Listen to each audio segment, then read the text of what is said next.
A house in rural Tennessee stands empty in the pale March light, its windows dark, its curtains still. Not a curtain moves, not a dog barks, only a mourning dove calling from the yard, calling to no one who is left to answer. The camera drifts closer, up the porch steps, through the unlocked front door, down a hallway stripped bare in the night. Every photograph, every chair, every trace of a life gone. Into the kitchen, where one thing remains, an old cast iron stove, too heavy to steal, and folded on top of it, a single piece of paper, blue ballpoint pen, 7 words in a woman's hurried hand.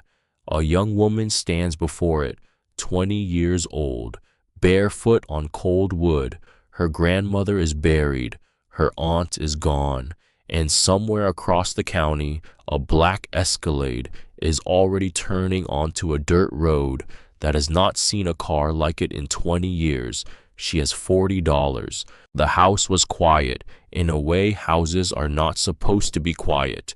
Onwen Rennick was 20 years old, and this morning, the house she had lived in for the last 6 months, since her grandmother's funeral, had been emptied in the night. Everything was gone, except the stove, and a note on it in her aunt's handwriting. She opened her eyes at 5:40 in the morning, before the sun, before the birds, before the world had a chance to ask anything of her. Her grandmother had taught her that. Before Onwen could tie her own shoes, she had learned to greet the dark. She lay still, listening, nothing. Not the tick of the wall clock in the kitchen, not the hum of the old refrigerator that had been humming for as long as she could remember, not the creak of the floorboards under someone else's weight moving through the hallway, just her own breathing, which was wrong, because Aunt Nadine's bedroom door had been open when Onwen passed it at 11 the night before, and Aunt Nadine had been on the phone, talking softly, laughing softly, in a way Onwen had learned meant something was about to happen that she would not like. She had gone to sleep anyway, because what else was there to do at 20 years old in a house where you were not welcome but had nowhere else to go? Her parents had died in a car accident when she was 6. Her grandmother Odalis had raised her, and her grandmother had died 6 months ago, and her only remaining relative, Aunt Nadine, had shown up at the funeral with a small suitcase and a large smile and had offered to move in. Onwen sat up slowly. The bed frame did not creak. That was the second thing that was wrong. She turned toward the window. Gray light, not yet dawn, just a pale hint of dawn making shapes visible that had been shapes only in memory a moment before. The dresser, gone. She blinked twice. The chair with the pale blue cushion where her grandmother had sat mending Onwen's school skirts 15 years ago, gone. The lamp on the nightstand with the paper shade gone yellow with age, gone. Only the mattress remained, on the floor, where the bed frame used to be, as if the room had been picked clean by patient hands that knew exactly what to take and exactly what to leave. She put her feet on the floor. The wood was cold. She walked toward the door, which was open, which had been closed the night before. The hallway was empty, not empty in the ordinary way, empty in the way a mouth is empty after every tooth has been pulled out. The photographs that had lined the wall for as long as Onwen had been alive, gone. The little side table with the crystal bowl where Aunt Nadine kept her keys, gone. Even the small oil painting of a barn at sunset that her grandmother Odalis had bought at a church fundraiser in 1978 for $11 and had loved for the rest of her life, gone. She walked down the hallway slowly. because walking fast might have made it real faster than she could bear. The living room, empty. The dining room, empty. Her grandmother's rocking chair, which had been by the front window for as long as Onwin had breathed, where Odalis had rocked her when she was 3 years old and could not sleep because of the storm, where Odalis had sat with her hands folded during the last 6 months of her life when the pain was too much for anything else. Gone. Anwen stood in the middle of the empty living room. She counted her heartbeats. She got to 7 before she moved again. The kitchen was next. She did not want to go into the kitchen, but she went anyway. The refrigerator, gone. That was why there was no hum. The table where she and her grandmother had rolled biscuits every Sunday for 15 years, gone. The chairs, gone. The little vase with the plastic flowers Odalis had refused to throw away because they had been a gift from a boy Onwin no longer remembered. Gone. Only one thing remained in the kitchen, the old cast iron stove, which weighed nearly 300 pounds, which had been in the house since 1954, which was too heavy for any 2 men to move without a proper dolly and a plan. On top of the stove, folded once, was a piece of paper. Onwin crossed the kitchen. She picked up the paper. The writing was in blue ballpoint pen, in Nadine's handwriting, which slanted to the right in the way of women who had been taught to write in a hurry. Annie, I've found a better life. I can't take you with me. That was all. No date, no apology, no forwarding address, no signature, only the 7 letters of Onwin's childhood nickname, which no one but her grandmother had ever been allowed to use, and which Nadine had appropriated in the last 6 months as if it belonged to her too. Onwin read it once, then twice. Then she folded the paper along the same crease it had come in, because unfolding it further would have felt like agreeing to something. She set the paper back on the stove. She stood very still. Somewhere in the yard, a mourning dove called. Then another one answered. Then the world went quiet again. She should have cried. She thought about it in a distant sort of way, the way a person thinks about a stranger who has just walked past on the street. Should she have cried? Would crying have helped? Would her grandmother have cried? Her grandmother had never cried where Onwin could see, not even at the funerals, not even at the end. Onwin did not cry. She walked to the front door. The front door was locked, which was odd, because Nadine had always left the front door unlocked out of what she called country hospitality, which Onwin had privately understood to mean that she had never been the one who paid for anything that might get stolen. She turned the deadbolt. She opened the door. Outside, the sun was just beginning to come up over the roof of the Trescott family's house across the street. The light was pale and pink and forgiving. It touched the porch railings the way light does when it does not know yet what has happened. There was a piece of paper taped to the outside of the door.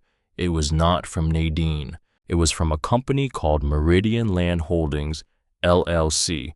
The letterhead was official. The paper was heavy. The words at the top were in a font meant to make her feel small.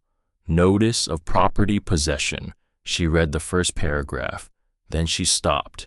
Then she read it again. The property located at 218 Maple Bend Road, Winford County, Tennessee, had been sold to Meridian Land Holdings, LLC by Miss Nadine Rennick on the 10th day of December of the previous year. Vacancy was required within 72 hours of the notice being posted. Failure to comply would result in the involvement of the county sheriff and the forcible removal of any remaining persons or belongings. The 72 hours had begun at 6 in the morning. It was 6:04. Anwen let out a breath she had not known she was holding, because the 10th day of December had been 3 months ago, which meant Nadine had sold the house 3 months before packing it up and disappearing, which meant the entire winter Anwen had thought was a fresh start, with the only remaining relative she had actually been a countdown. The signature at the bottom was Nadine's. Anwen knew Nadine's signature. She had signed Nadine's birthday cards. She had signed Nadine's utility bills when Nadine could not be bothered.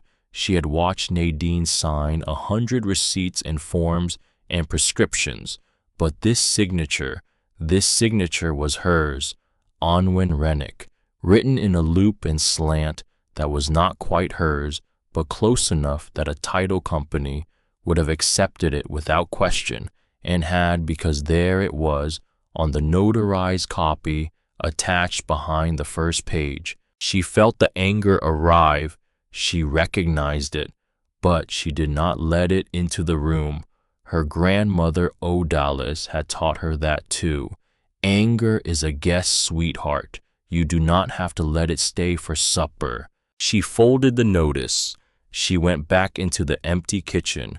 She stood before the stove, because her grandmother had once told her that the stove was the oldest thing in the house and would still be there when everything else was dust. And Anwen had thought her grandmother was being poetic, but apparently her grandmother had been telling her a simple mechanical truth. The stove was too heavy to steal. Everything else went. She put her hand on the cold black iron, and the touch of it was something, and the something was enough to make her turn around and walk back to her bedroom and start figuring out what could still be salvaged from what had once been a life. Her clothes were still in the closet, because Nadine apparently had not thought Anwen's clothes were worth the trouble of stealing.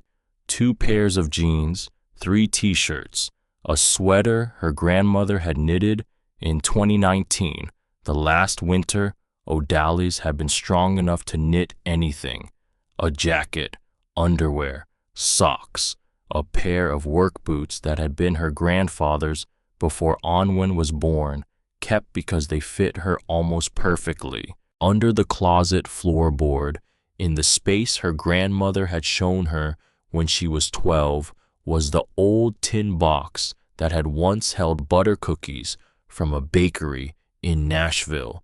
Anwen pulled the box out. The lid was still tight. Inside were 3 things. The first was her grandmother's letters. Every letter Odalis had ever written to Anwen. Not many. Odalis was not a woman of many letters, but the ones she had written Anwen had kept. Birthday letters, a letter for the day Anwen turned 16, a letter written the summer Anwen almost failed algebra, and Odalis had sat her down at the kitchen table and taught her in one afternoon everything the school had failed to teach her in a year.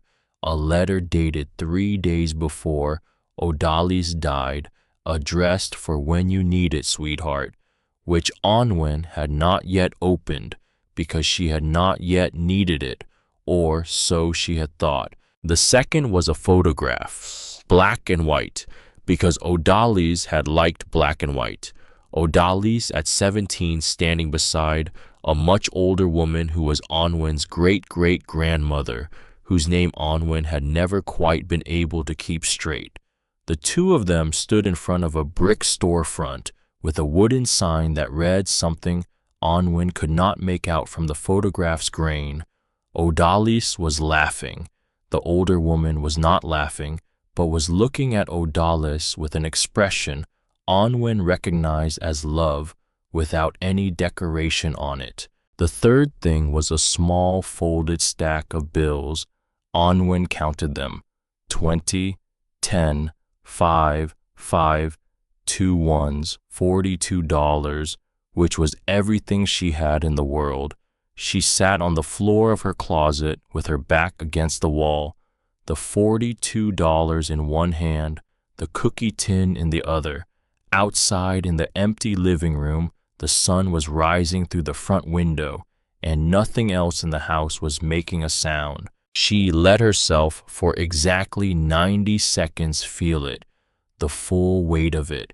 Then she got up, because the 72 hours had begun without asking her permission, and she was not going to spend them sitting on a closet floor. She packed the canvas bag her grandmother had sewn from a flour sack in 1974. The bag had a broken strap that had been mended with fishing line. Onwin packed the clothes, the cookie tin, the $42 now folded flat into the inside pocket where she kept the small things. She took the photograph out of the tin and slipped it separately into her back pocket because she wanted it close to her. She took her toothbrush from the bathroom, her comb, a small tube of the good hand lotion her grandmother had liked, a pair of scissors, a safety pin because her grandmother had taught her that a woman who did not carry a safety pin was a woman who did not respect her own future. That was it. She stood in the doorway of the empty kitchen one more time. She looked at the stove. "I'll be back," she said it out loud, not because the stove would hear, but because saying it out loud was a promise to herself, and promises made out loud, even to iron, had a weight that promises made silently did not. She walked out the front door. She did not lock it, because there was nothing left to lock. The town of Winford, Tennessee was waking up on a Monday in March. Onwin Rennick walked down Maple Bend Road with the canvas bag over one shoulder and the wind in her face. She had $42. She had somewhere to go, but she did not know where. The post office was on her right. She did not stop. The Trescott family's dog barked at her from behind the fence. She reached out and let the dog smell her hand through the wire and told him he was a good boy. He was a good boy.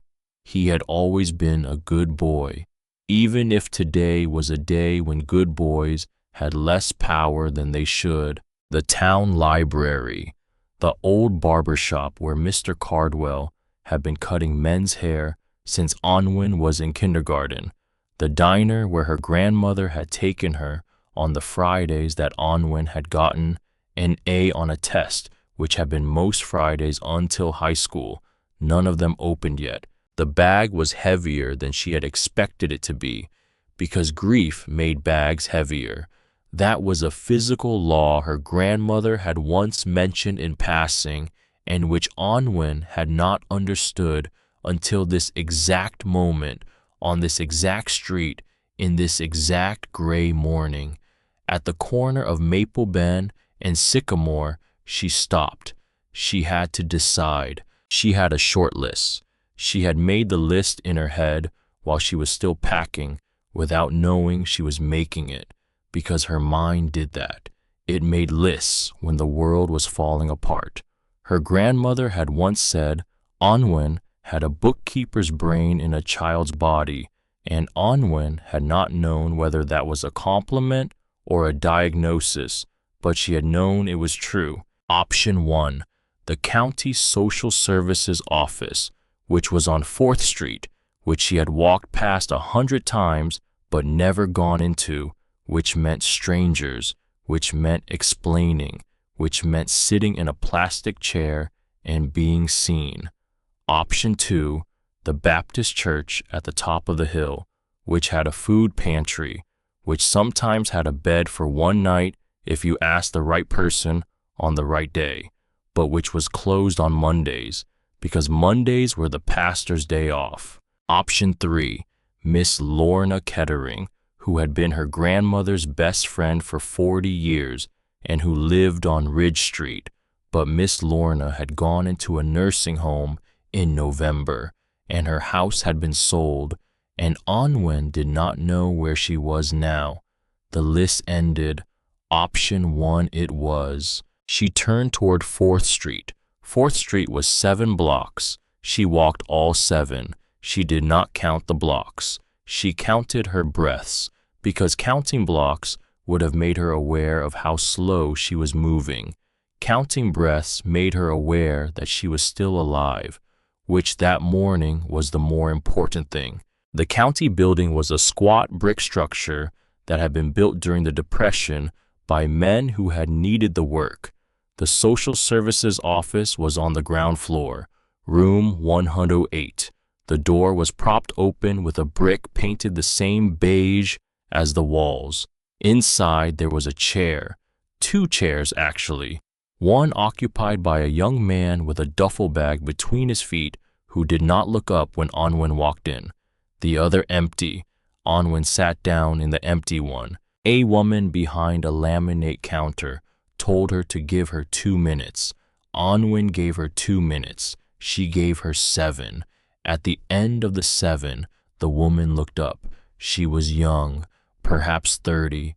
Her hair was pulled back. She wore glasses that had the kind of thick black frames that meant she cared what the frames looked like. Her name badge said Patrona Underwood Department of Human Services, Winford County. She waved Onwin back. The office behind the counter was small, a desk, 2 chairs, a calendar on the wall from a car dealership, still on February, even though March was a week old, a frame photograph of Patrona Underwood in a graduation gown standing beside a woman Onwin assumed was her mother. Patrona asked her name. Onwin almost said her name. Then she stopped because Nadine had called her sweetheart all winter in that voice that had sounded like honey, but had been the thin part of honey right before honey turned to sugar and cracked. Patrona seemed to sense the pause. Her voice, when it came again, was warmer, less rehearsed. She offered to call Onwin whatever she preferred. Onwin told her the truth. Onwin Rennick, 20. Patrona wrote it down, then asked for the address. Onwin hesitated, reached into her bag, pulled out the folded notice from the door, and laid it flat on the desk between them. Patrona read it, slowly, her eyes moving line by line the way a person reads who has read 1,000 notices like this one. When she reached the bottom, she looked up. One word, forged. Onwin nodded, told her that was not her signature. Patrona nodded once. She was already opening a drawer. She was already pulling out forms, told Onwin what they were going to do. Patrona spoke in complete sentences and named things by their proper names. Emergency temporary housing, 15 days maximum extendable in certain circumstances. County shelter located on Elm Street 3 blocks north, currently housing 6 women, 1 bed open. She would call ahead. She would need Onwin's identification if she had it. If she did not have it, they would work around that. Onwin took her driver's license out of the canvas bag. Patrona copied the number. Without looking up, Patrona explained about the forgery. Onwin would need a lawyer. There was a legal aid office 3 doors down. They opened at 9:30. When they opened, Onwin was to walk over. Tell them Patrona sent her. Do not sign anything Meridian Land Holdings put in front of her. Do not agree to anything on the phone. Do not answer the door if someone claiming to be their representative came to the shelter. That Patrona emphasized was a hard line. Patrona wrote something in the file.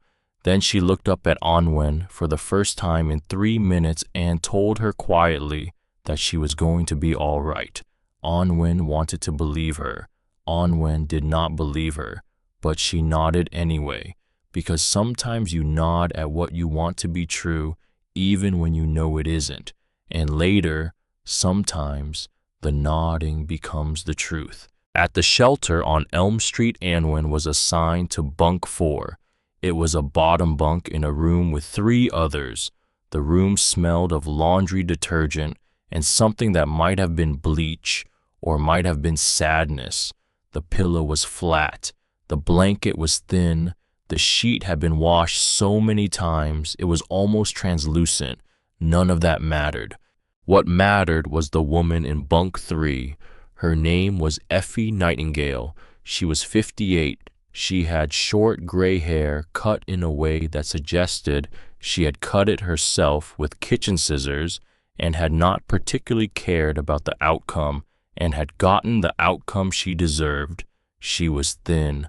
Her hands were freckled and strong.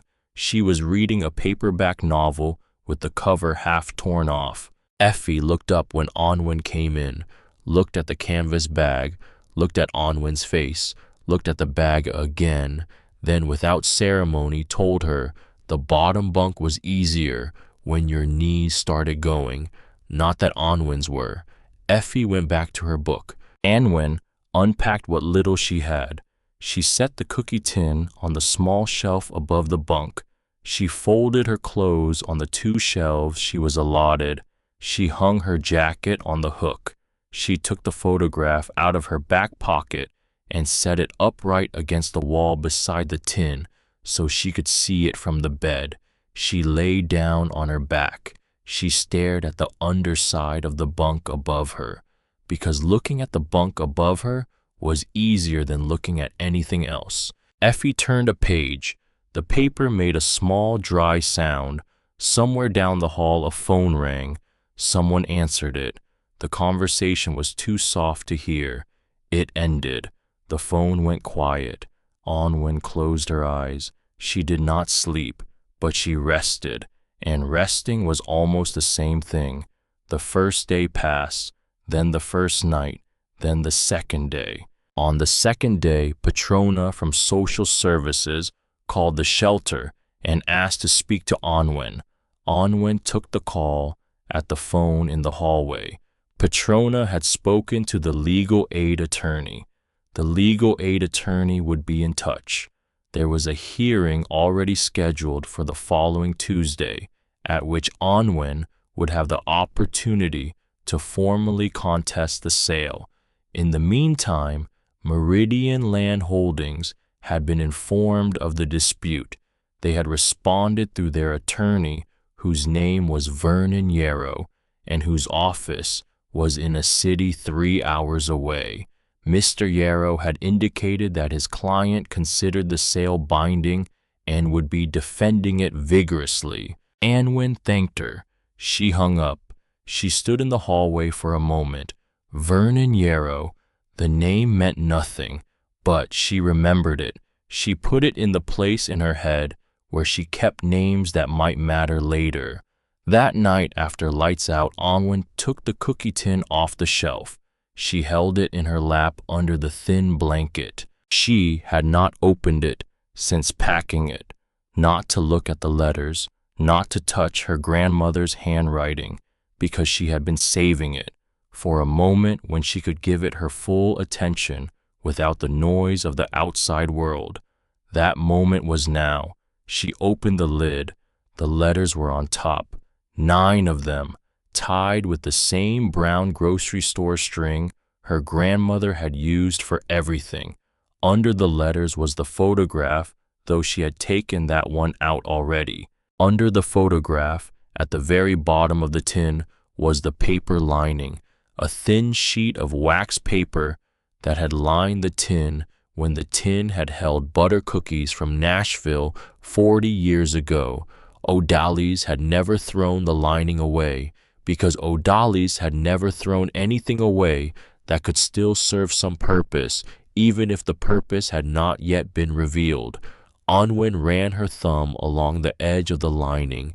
It felt different, thicker in one corner than the rest. She lifted the lining out of the tin, and under the lining, folded twice, yellowed at the creases, was another piece of paper. Onwin looked at it in the dark. She turned on the tiny reading light Effie had lent her earlier that day without a word, simply pushing it across the space between their bunks and going back to her book. The light came on. Onwin unfolded the paper. It was a hand-drawn map. The paper was old. The ink was a dark rust color. The lines were her grandmother's lines, drawn with the small, firm strokes of a woman who had learned to draw by tracing patterns onto fabric. There was a road, a cross street, a rectangle set back from the road, an arrow pointing to the rectangle, a number written beside the arrow, 74, and beneath the arrow in her grandmother's careful all-caps hand, Foundry Row, and beneath that, our people call it the Rennick Emporium. Don't let it fall into outsiders' hands. Anwen read it 3 times. Then she read it a 4th, because on the 4th reading she believed it. She had never heard of the Rennick Emporium. She had never heard of Foundry Row. She had grown up in this town.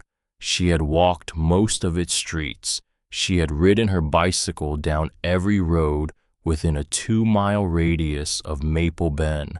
She had never once heard the name Foundry Row, which was either impossible or a secret. Anwen looked across the room at Effie Nightingale, who was still reading, though her eyes had begun to grow heavy. She asked her softly whether she had ever heard of Foundry Row.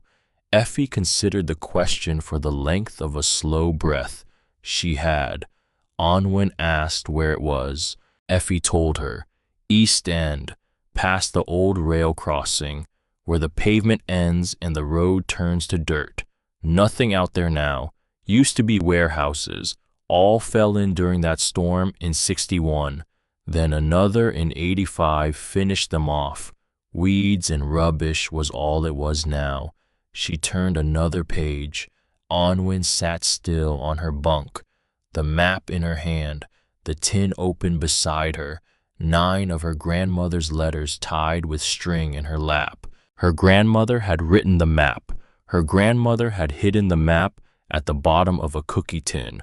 Her grandmother had hidden the cookie tin under the floorboard of a closet.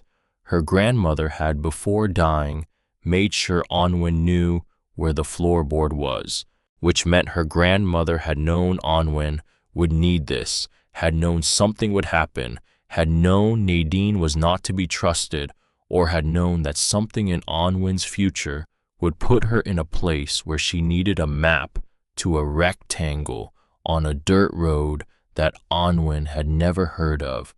Anwen did not sleep that night. She lay on her back in the dark and she thought. At 6 in the morning, when the shelter began to wake, Anwen was already dressed.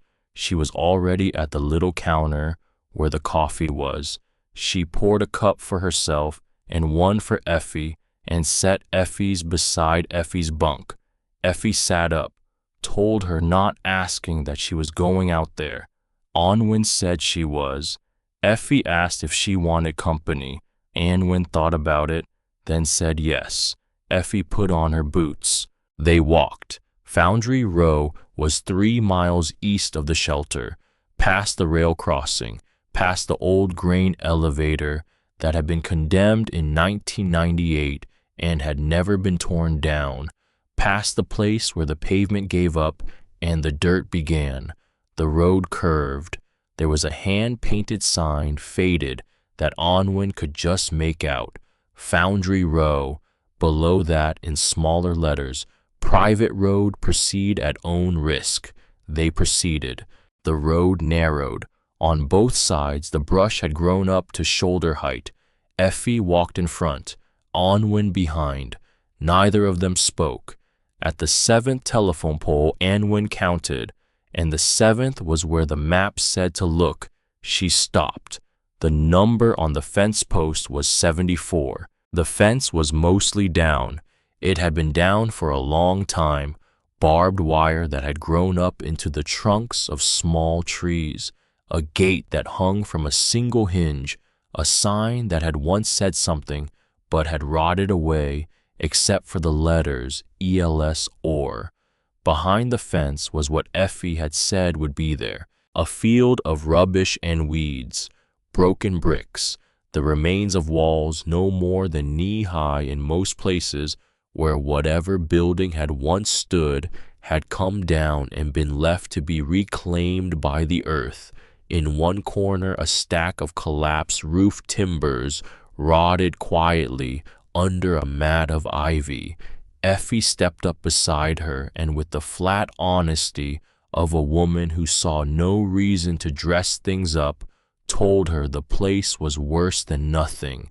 Onwin did not answer. She was looking at the wall, or at what was left of the wall. Along the far side of the lot, the wall was still there, not just the foundation, but the wall itself.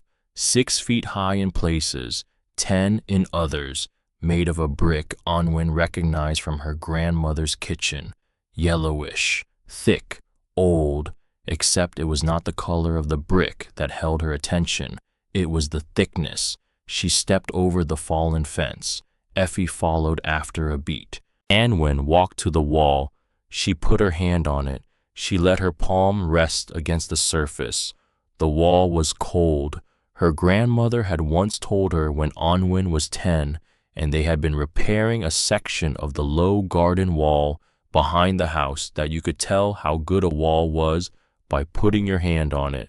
A good wall is cold, sweetheart, because a good wall is thick enough that the sun cannot get all the way through it. A bad wall is warm.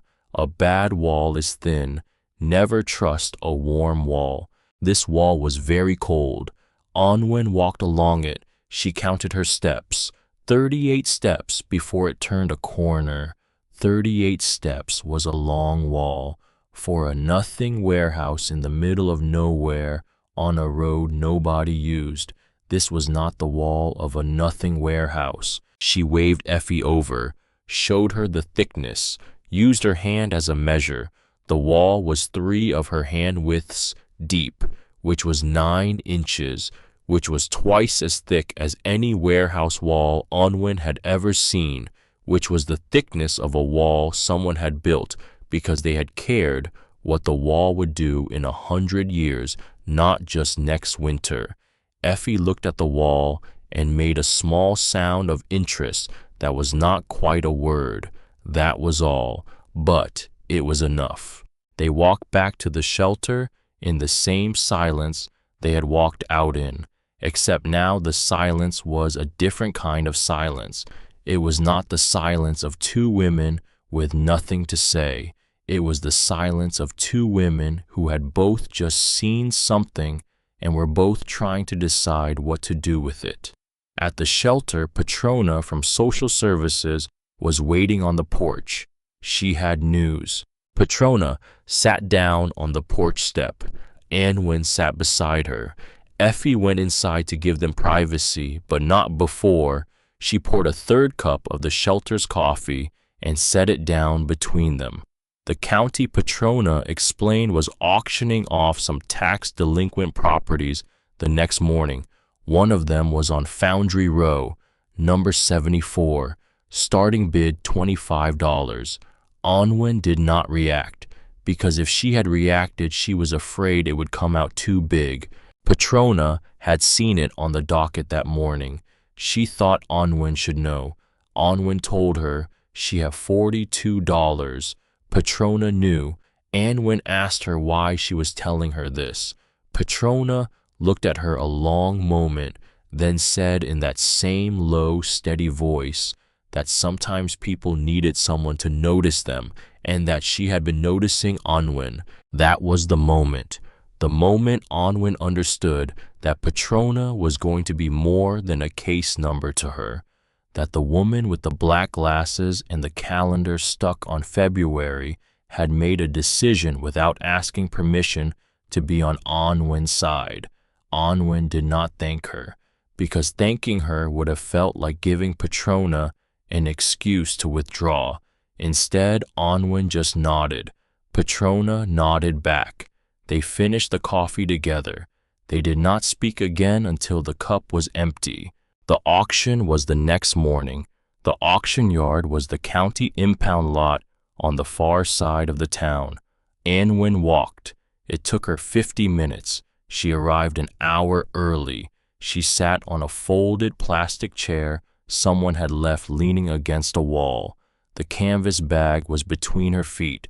The $42 were inside her left sock, because her grandmother had once said that the safest place for money was against skin. The auctioneer arrived at 9:30. His name, according to the sign on his booth, was H.J. Purley. He wore a blazer that did not quite fit him and a mustache that did. He set up his equipment. He counted his papers. He drank half a cup of coffee in the time it took him to look at his watch 4 times. The yard began to fill. Men mostly, contractors, real estate speculators, a few older men in coveralls who had come out of curiosity because auctions in Winford were the closest thing the town had to public entertainment on a Wednesday morning. There were 3 women. Onwin was the 4th. Nobody looked at her twice. That was fine. The auction began. Lot 1, a pickup truck with no engine, went for $200. Lot 2, a tractor with 2 flat tires, went for $800. Lot 3, H.J. Purley called and paused as if he were reading the description for the first time himself. 2 acres, Foundry Row, number 74, structure classified as remains of collapsed warehouse. Minimum bid, $25. Somewhere in the crowd a man laughed.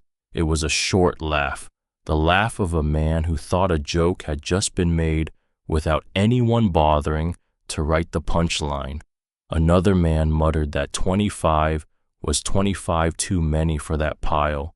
There was a small ripple of amusement. Then it died. H.J. Purley waited, then called for any bids on Lot 3. Silence. Onwin raised her hand. She did it slowly. She kept her arms straight. She did not wave. She did not move her fingers. She just held her hand up in the air like a student in a classroom who had unexpectedly remembered the answer. Every head in the yard turned. She felt the eyes on her. She let them look, because there was nothing else to do. H.J. Purley squinted at her and confirmed she was bidding. $25. Onwin nodded. He looked around the yard. Nobody else moved. Going once. Onwin's heart was doing something in her chest that she did not have a word for. Going twice. She counted her breaths. Sold. To the young lady in the back. For $25. She stood up. She walked to the booth. Her legs did what her legs had been asked to do, which was carry her the necessary distance without giving her away. H.J. Purley slid a form toward her. She read it. She read it a second time, because reading things twice was a habit her grandmother had taught her, and this was not the day to abandon her grandmother's habits. She signed her name, her real name, the way she really wrote it, in a small, steady hand. She counted out the money. $25 in the bills she had, a 20, a 5. She put the money on the counter. There was a small additional fee, $10 for the deed processing and recording, and a $5 fee for something Onwin did not fully understand but which H.J. Purley described as standard. That came to $40. She had 42. She paid the 40. She tucked the remaining 2 back into her sock. H.J. Purley stamped the receipt. He handed it to her, told her mildly that he hoped she knew what she was doing. Onwin told him honestly that she did not. The corner of H.J. Purley's mustache moved. It might have been a smile. It might not have been. She folded the receipt. She unbuttoned the top button of her shirt. She tucked the receipt inside her bra against her ribs where sweat and body heat and safety converge. She walked out of the auction yard without looking at anyone. She had bought 2 acres. She had bought the worst piece of dirt in the county. She had bought it with money that was not enough to buy her lunch. She was 20 years old, homeless and now a landowner, which was an absurdity so complete that if her grandmother had been alive, Odalis would have laughed until she cried, and then she would have said, "Well then, now what are you going to do about it, sweetheart?" Onwin walked the 7 blocks back to the shelter. The sun was almost overhead. She had one thing to do before she went inside. She detoured east. She walked the additional 3 miles to Foundry Row. She wanted to see it again, in the daylight, alone, as the owner. She reached number 74 just after noon. She stepped over the fallen fence. She stood in the middle of the lot, the wall behind her, the rubbish and weeds around her, the sky wide and gray and southern above her. "I bought you." She did not say it out loud. She said it to the wall. The wall said nothing, which was correct. She turned back toward the gate, and that was when she saw the car. It was parked at the edge of the road, right where the pavement gave up and the dirt began. It was black. It was newer than anything else on Foundry Row had ever been. It was a Cadillac Escalade with tinted windows and the county's license plates and a small silver decal on the back windshield that read Meridian Land Holdings. The driver's door was open. A man was standing beside it. I was in his mid-50s, gray hair combed to one side, a suit that fit him, a watch on his wrist that had cost more than the truck in Lot 1. He was smoking a cigarette he had almost finished. When he saw Onwin coming, he dropped the cigarette. He ground it out with the toe of his shoe. He smiled. It was a pleasant smile.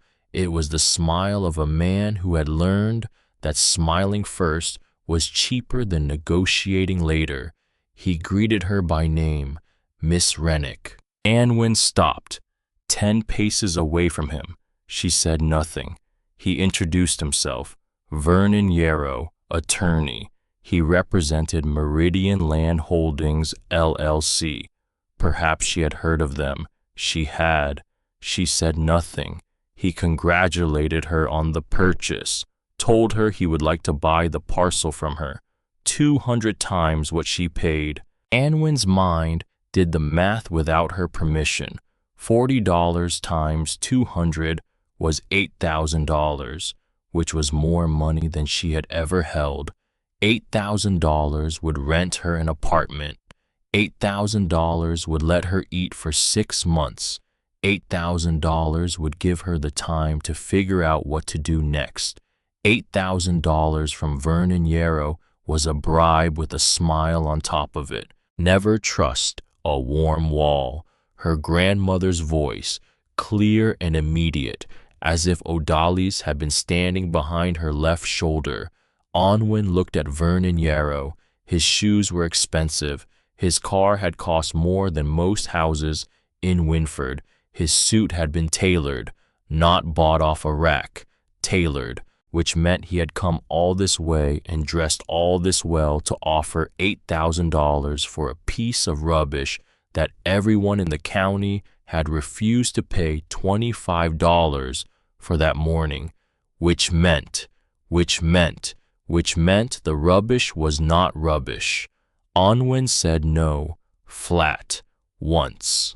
Vernon Yarrow's smile did not change, but something in his eyes did, something recalibrated, a man who had come with a small offer and had not expected to have to reach into the deeper pocket. He reminded her softly that his client had been interested in this parcel for a considerable time, 20 years in fact. There was, he told her, a great deal of value in acquiring it, perhaps more than she realized. He tilted his head, 300 times, $12,000. Onwin said no again, 400, 16,000, no. He began another sentence about her difficult position. She stopped him, told him she was going home. He waited. She told him that when she decided to sell this land, she would let him know. She did not add, "and I will not." because saying it out loud would have been a promise, and she had made only one promise that morning, and it had been to a stove. She walked past him. She did not walk fast. She did not walk slow. She walked at the pace her grandmother had walked when Odalis had wanted a man to understand that she had heard him and was choosing not to answer. She reached the road. She turned toward the shelter. She heard the door of the Escalade close behind her. She heard the engine start. She did not look back, because looking back would have told Vernon Yarrow that his offer had been heard, and she wanted him to spend the drive home wondering whether it had. She walked the 3 miles. Somewhere in the 2nd mile she began to smile. It was the first time in 6 months she had smiled without having to remind herself to do it. The receipt was against her ribs. $40, 2 acres, a wall that was too thick for a warehouse, and a man in a suit that cost more than her whole life, who had, without knowing, told her everything she needed to know about what was under the ground of the land she had just bought for less than the price of a pair of shoes. She reached the shelter at 3 in the afternoon. Effie Nightingale was sitting on the front porch with a fresh cup of coffee. Effie looked at her. Onwin sat down. Effie handed her the cup. They watched the road together. The March sun leaned toward the west. The wind picked up. Somewhere down the block, a screen door slammed. Onwin took a slow drink from the cup. She told Effie quietly that there was something under that lot. Effie only allowed that she had suspected as much. They did not need to say more than that, because when 2 women who have already lost everything sit on a porch in Tennessee in March and talk about something that might be under the ground of a piece of land nobody else in the world thinks is worth $25, the words I suspected are the beginning of a partnership that does not need a signature. The sun set over Winford. Onwin went to bed in bunk 4 with the deed against her ribs. She dreamed of her grandmother. In the dream, Odalis was standing at the kitchen stove in a house that no longer existed. She was stirring something that smelled like brown sugar and coffee. She did not turn around. She did not look at Onwin. She only spoke.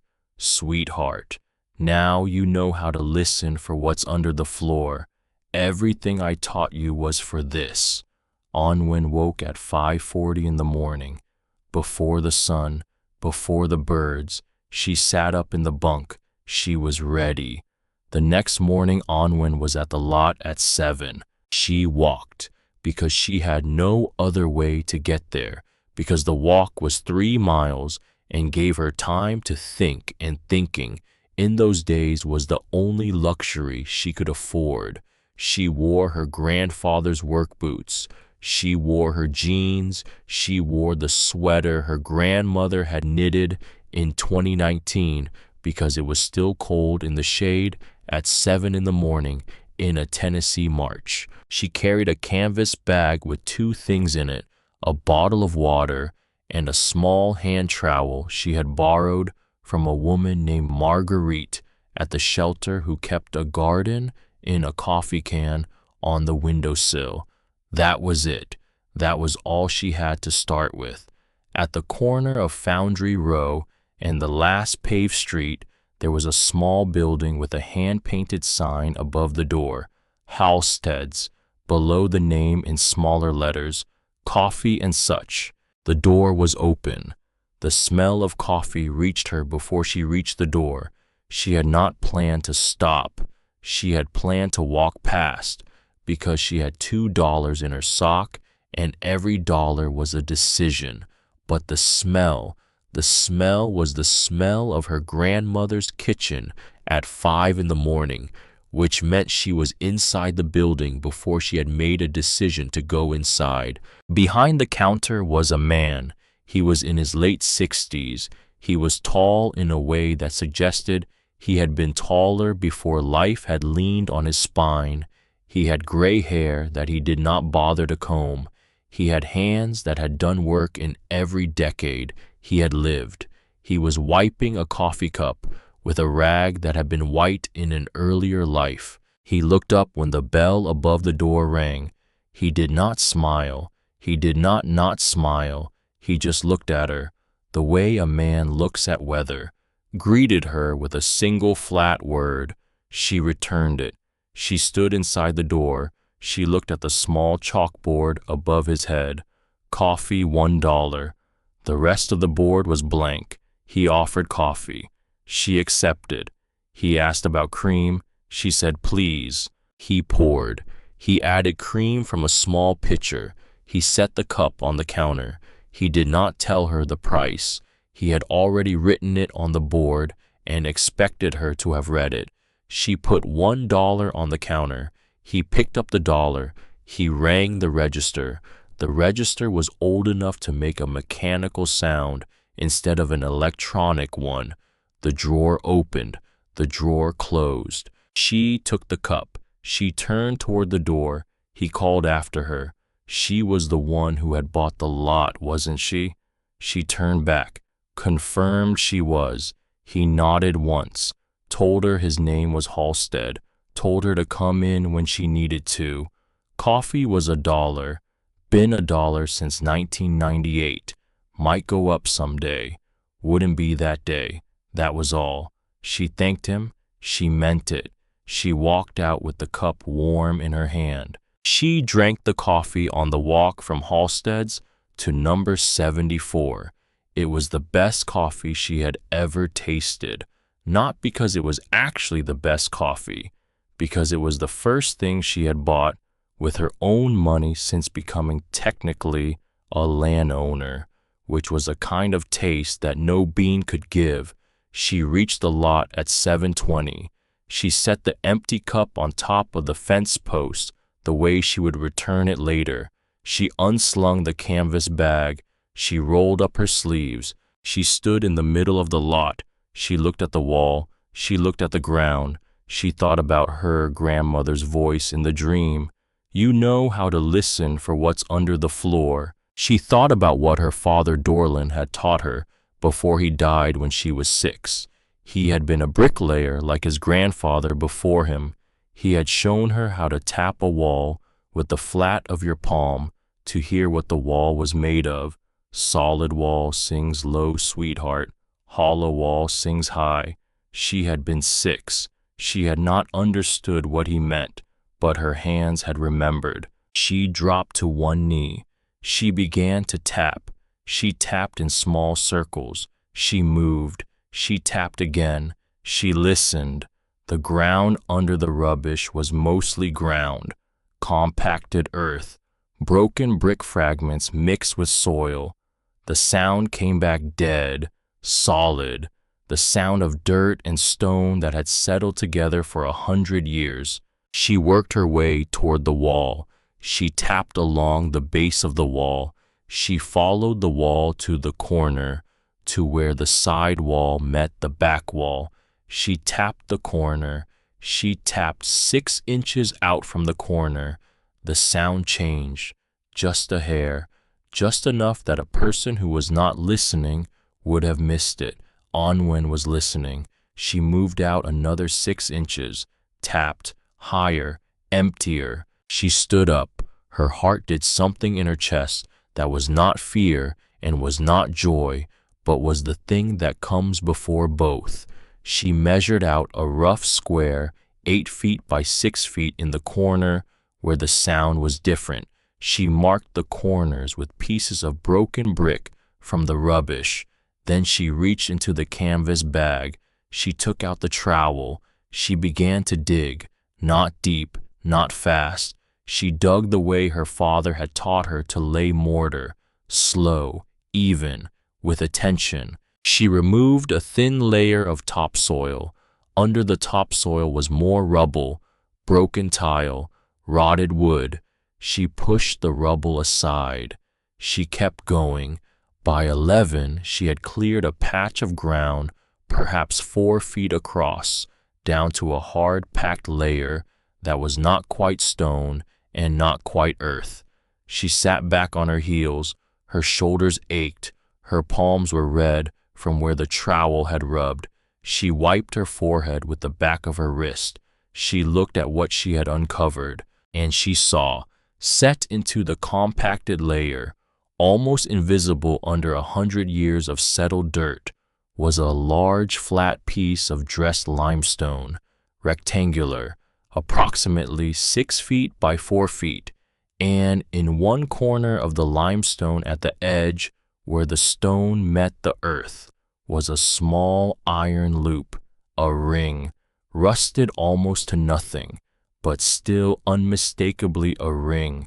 A ring meant a lid meant a room. Anwen sat back. She sat back all the way, onto the ground, on her heels, in the dirt, in the sun that was now high enough to warm her shoulders. She sat and she looked at the iron ring, and she did not move for a full minute. Then she smiled, the second smile in 24 hours. The first had been on the walk home from the auction. This was the second, and this one she did not know she was doing until it was already on her face. She went back to Homestead's. She walked in. Homestead was behind the counter. He was reading a newspaper that was 2 days old. He looked up. He looked at her hands, which were dirty. He looked at her forearms, which were streaked with clay and sweat. He looked at her face, which was doing something it had not done when she had walked in the first time. He asked mildly whether she had found something. Anwen asked whether he had a crowbar. Homestead put down the newspaper. He led her through a door behind the counter, into a back room. The back room was piled with 60 years of a man's tools, a generator, a stack of chairs he had never gotten around to selling, a rack of shelving that had once been in a grocery store that had closed in 1987, and along one wall, hanging on nails, every tool he had ever owned or inherited. I took down a crowbar, then a heavier one. He asked her which was the ring. She described it, cast iron, small, old. He put back the heavier one. He kept the medium one. He also took down a mattock and a small can of penetrating oil. He told her he'd come with. She had not asked him to. She did not refuse. They walked back to number 74 together. He did not talk on the way. He walked at the pace of a man who had known these streets for 68 years and did not need to hurry through them. When they reached the lot, when he stepped through the fallen fence, when he saw the cleared patch of ground and the iron ring set into the limestone, he stopped. He stared for a moment. He said one thing. His father had talked about this. Anwen looked at him. He said nothing further. He knelt beside the ring. He sprayed penetrating oil into the joint between the stone and the ring. He waited. He sprayed again. He wiggled the ring gently with the crowbar. He worked with the patience of a man who had spent his life understanding that some things, if you were kind to them, would open themselves, and other things, if you forced them, would break. He was kind to the ring. The ring lifted. I put the crowbar through the ring. He looked up at Anwen, asked her whether she wanted to pull or whether she wanted him to. Anwen told him both of them. He nodded. They both took the crowbar. They pulled.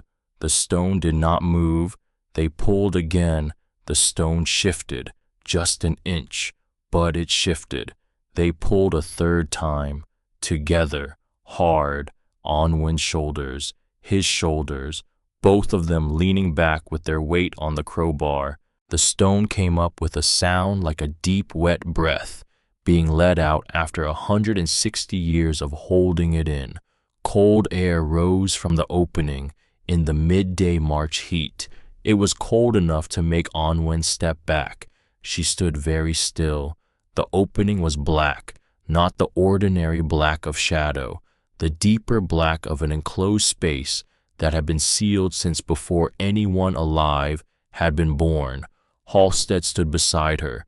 Neither of them spoke. After a long moment, Halstead reached into his back pocket. He took out a small flashlight. He handed it to her. Onwin took it. Halstead told her he would stay up top. Someone needed to be up top, in case. He did not finish the sentence. He did not need to. Onwin crouched at the edge of the opening. She turned on the flashlight. She pointed the beam down. The beam fell on stone, not dirt, not brick, cut dressed stone, 4 steps, wide, shallow, descending into a darkness that the beam could not reach the end of. Onwin breathed in. The air smelled like nothing she had ever smelled. It smelled like cold, like limestone, like something that had been left alone for so long that it had become its own weather. She put her foot on the first step. The stone held. The second step held. The third, the fourth. She was standing on a floor.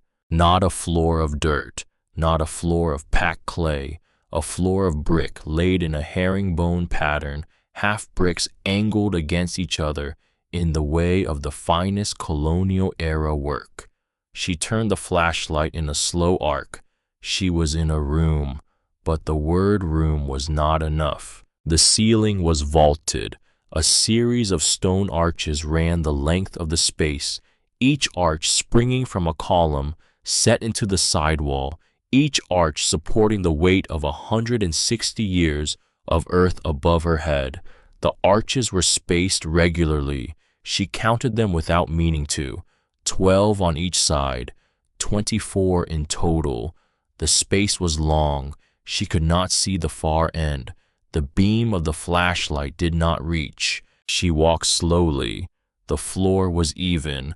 The bricks had been laid by someone who had cared, someone who had known that in 100 years, if the ceiling held, someone would walk on this floor and would know exactly what kind of person had laid it. Along both side walls, at regular intervals were niches. Arched openings cut into the interior of the wall, each perhaps 2 feet wide, 18 inches deep, set at chest height. Onwin counted 26 on the left side. She would count 26 on the right side later. Inside each niche was something. She did not stop. Not yet. She kept walking. At the far end of the long space, the flashlight beam finally reached the back wall, and Onwin saw that the space did not end. There was an opening in the back wall, an arched doorway, framed in dressed stone. She approached it. She stepped through it, into a second room. This room was smaller, rectangular, perhaps 30 feet by 15. The ceiling was lower but still vaulted. The walls were lined with wooden shelves, and on the wooden shelves were books, not books, ledgers. Rows and rows of leather-bound ledgers, standing upright, their spines facing outward, each spine embossed with a year. Onwin played the flashlight beam along the row nearest her. The years marched on, 1878, 1879, 1880, in a steady, unbroken sequence. She stopped at 1889, because on the spine of the 1889 ledger, in slightly different tooling in gold that had not tarnished, were 3 additional letters, SF. She stared at those letters, then at the ledger beside it, 1888, same 3 letters in the same gold. She looked at 1887, same. She looked at 1867, same. 22 ledgers in a row. 22 years, all with the same initials in gold on the spine. She did not know yet what SF meant, but she knew it meant something. She left the ledgers where they were. She kept walking. There was another archway in the back wall of this second room. She stepped through, into a third space. This one was different again. The ceiling was higher here, the vault deeper, and running along the back wall of this third chamber was a raised stone platform about a foot high, 6 feet deep, on the platform, in rows, lying on their sides, bottles, dark glass, coated in a fine powdery chalk, corks sealed with wax that had over decades hardened and cracked but had never given way. Anwen stepped closer. She did not touch. She counted with the beam of the flashlight. 23 bottles in the front row. Behind that row, another. Behind that, another. Perhaps 100 bottles in total, perhaps more. She leaned close to the nearest bottle, the one closest to the platform's edge, the one with a small paper label affixed to it, yellowed and delicate as an old moth's wing. The paper had writing on it. She turned the flashlight so the beam fell across the label at an angle. The writing was in a small hand, old-fashioned, faded, but legible. She could make out 3 things: a word, a place name, a year. Porto, Villa Nova de Gaia, 1890. She stood in front of the bottle for a long time. Her hand was not shaking. She had thought it would be, but it was not. Because when a thing is real enough, the body understands before the mind that shaking is not what the moment calls for. The moment calls for stillness. The moment calls for the slow acknowledgement that everything from here forward is going to be different. She turned. She walked back through the second chamber, past the shelves of ledgers, past the 22 spines that carried the letters SF. She walked back through the first chamber, down the length of the 24 arches, past the 52 niches whose contents she had not yet examined. She reached the 4 stone steps. She climbed them. She came up into the daylight. Homestead was still there. He was sitting on the fallen stone of the wall, his hands folded in his lap. He had waited. He had not called anyone. He had not gone anywhere. He had just waited. He looked up when she emerged.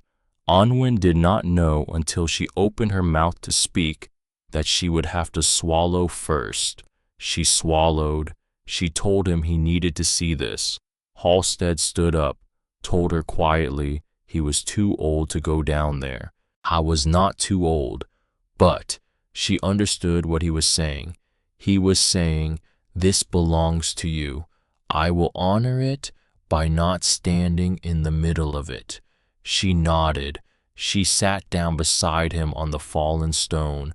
They both looked at the opening in the ground. After a while, Homestead observed that she was going to need somebody. She knew. He knew a professor. His nephew had been in one of the man's classes. Not close, but close enough for a phone call. She thanked him. He got up. He walked back toward the shelter, toward his shop, toward the phone that hung on the wall behind his counter that he had been using since 1998 for the same purposes he had always used a phone for. Anwen stayed at the lot. She did not go back down. Not yet. She sat on the fallen stone. She let the March sun move across the sky. She let the cold air rise up out of the opening and mix with the warm air above the ground. She did not think exactly. She did not plan exactly. She just sat in the presence of a thing that had until that morning been asleep for a very long time and now was awake and now was hers. Effie Nightingale arrived at 4 in the afternoon. She had walked from the shelter after Homestead's call. She did not ask questions. She sat down beside Anwen on the fallen stone. She looked at the open trap door. She looked at Anwen, asked how bad. Not bad, Anwen said. Effie waited. Anwen tried again, told her it was the opposite of bad. Effie's mouth did something that was almost a smile. She warned Anwen to be careful when people found out. Anwen knew. Effie asked if she had the lawyer's name from the Escalade. Anwen did. Effie observed that he would be back. Anwen knew that too. They sat in the silence for another minute. Then Effie offered to sleep out there with her that night. Onwin accepted. Effie said she'd bring blankets. The professor arrived on Friday. His name was Alistair Croom. I was 51. He wore a shirt that had been ironed at some point in the previous week. He wore trousers that were the wrong color for his shoes and which did not appear to bother him. He wore glasses on a cord around his neck. He drove up in a Honda that had 18 years on it. He got out. He looked at the fence. He looked at the fallen sign. He looked at Onwin standing beside the open trapdoor with Homestead behind her and Effie beside her. I walked over. He shook Onwin's hand, told her he had driven 3 hours and wanted to be respectful of her time, asked in a single breath whether he might go down, whether he might bring his camera, and whether he might bring his student. Behind him at the Honda, a woman in her mid-20s was already unloading a soft camera bag and a tripod.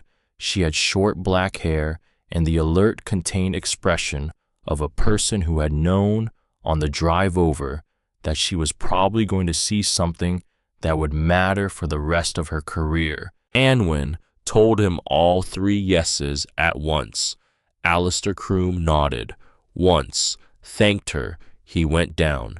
His student, whose name turned out to be Priya, went down with him. She carried the camera. He carried a good flashlight, a small notebook, and a pencil. They were down there for 47 minutes. Onwin counted. Homestead and Effie and Onwin sat on the fallen stone in silence. The sun leaned toward the west. A truck passed on the road, saw them, slowed, kept going. A hawk circled twice and moved on.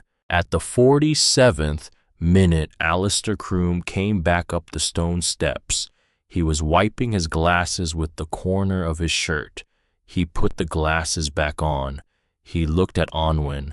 His voice, when it came, was carefully controlled, which is the voice of a man who has spent his entire adult life not being surprised by what a student found in the library. He asked if he might sit down. She gestured to the stone beside her. He sat. Priya came up behind him. She was still holding the camera. She did not sit. She stood a respectful distance away. What was below them, Alistair told her, appeared to be, and he emphasized that he would need laboratory analysis before he said this without qualification, a mid-19th century commercial storage facility of genuinely remarkable construction. The vault system was European in influence. The masonry was based on his visual inspection, consistent with the work of a builder trained in Iberian or possibly southern French methods, which was unusual for this region. He paused. The ledger room, he continued, contained what appeared to be an unbroken commercial record spanning approximately 58 years from the establishment of the enterprise in 1863 through what appeared to be its final year of active operation in 1921. Onwin listened. The wine collection, he continued, which he had not fully surveyed, appeared to include vintages from Portugal, France, and possibly Spain, dating primarily to the last decade of the 19th century. If, and this was a substantial, if the corks had held and the temperature had remained stable, which underground and in limestone it may have done, the contents might still be viable, which would be genuinely extraordinary. He paused again. The porcelain and personal effects niches contain approximately 52 individual displays. He had not touched any of them, but from his visual inspection, he had seen at least 2 pieces of Portuguese porcelain that he recognized from his period training as very rare. He looked at Onwin, asked her a question, and asked her to think before she answered, whether she knew who Jubal Rennick was. The name on the ledger spines, she told him, Jubal Rennick, 1863, and also on the ledgers from 1867 onward SF. Alistair Croom nodded slowly. He had noticed. He would not open the ledgers today, he told her. That would be inappropriate without proper conservation protocols. But if he had to guess based on the initials appearing in the same tooling as the primary name, he would guess that SF had been a co-keeper of the ledgers, perhaps a partner, perhaps a business manager, perhaps. Hesitated. Perhaps somebody the ownership had wanted to formally acknowledge on the physical record, even if the ownership structure of the business at that time would not have made that person a legal partner. He looked at Onwin. In 1867, in the state of Tennessee, if SF had been a woman, and if SF had been a woman of color, which they did not yet know, but if, then having her initials embossed alongside the owner's initials on 22 consecutive years of business records would have been genuinely extraordinary, and also possibly dangerous for everyone involved. Onwin took this in, asked how they were going to find out. The ledgers would tell them, Alistair said, if they handled them correctly. He would like to bring in a conservator. He would like to alert the State Preservation Office. He would like to do all of this with her consent, and only with her consent, because the ground was hers. She agreed. He had one more thing to say. She waited. This was her family, he told her. The name Rennick was on those ledger spines from 1863 forward. This had been her ancestors' business, and whatever had happened here, whatever the story was, it belonged to her first, before it belonged to him, before it belonged to any museum, before it belonged to the state. That was not the law. That was his personal position as a scholar. Anwen sat very still. She did not cry, but something in her chest, which had been folded up small for 6 months, unfolded a little. She thanked him. That was all she could get out. The professor left at sunset with Priya and a phone full of photographs he was going to look at very carefully in the days that followed. He promised a call on Monday. He kept his promise. By Monday afternoon, Alistair Croom had spoken to the State Preservation Office. He had spoken to a colleague at a university in Charlottesville who specialized in 19th century commercial history. He had spoken to a conservator in Nashville. He had spoken to a wine historian in San Francisco who, over the phone when she heard the words sealed underground, since approximately 1921, with Portuguese port from 1890, had audibly stopped breathing for 3 seconds. By Tuesday, 3 people arrived from the State Preservation Office to conduct a preliminary site assessment. By Wednesday, Vernon Yarrow was back. He came in his Escalade. He did not come alone this time. There were 2 other men with him, both in suits, both with briefcases, both with the professionally pleasant expressions of men whose job it was to make hard things seem easier than they were. Onwin met them at the fence line. She did not let them pass the fence. Vernon Yarrow smiled. He had brought some colleagues. He would like to have a conversation. Onwin told him she had a lawyer. She did not actually have a lawyer yet. The legal aid attorney had been assigned and had spoken to her twice. But I have a lawyer was a phrase Petrona from social services had told her to use, because I have a lawyer was a sentence that changed what men in suits could legally do next. Vernon Yarrow's smile did not change. He asked for her lawyer's contact information. She gave him Petrona Underwood's name at the County Department of Human Services. He wrote it down in a small leather book. In the meantime, he told her he would like to formally notify her that his client, Meridian Land Holdings LLC, was contesting the validity of her purchase of this parcel. His client had been in negotiation with the previous owner of record for the last 22 years. There were agreements in place.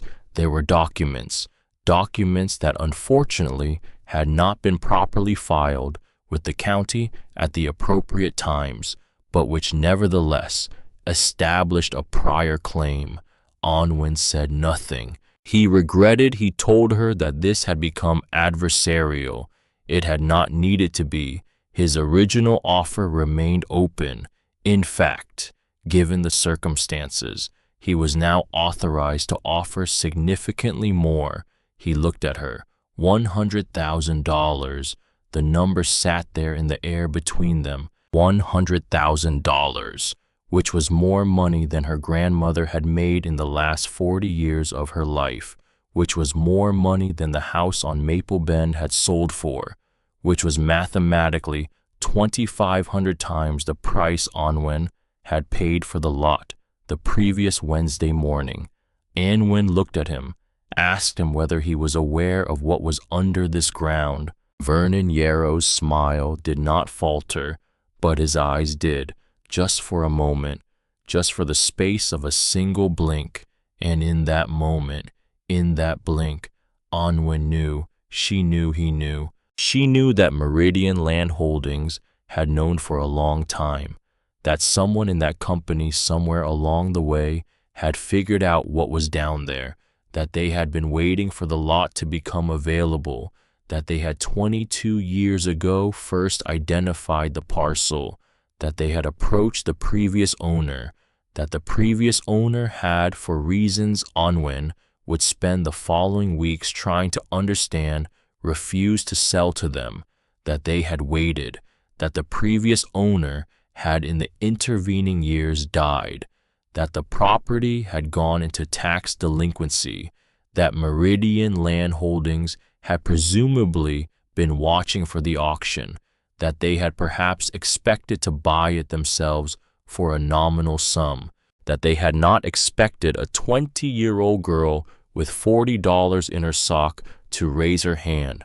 Onwin told him the answer was no.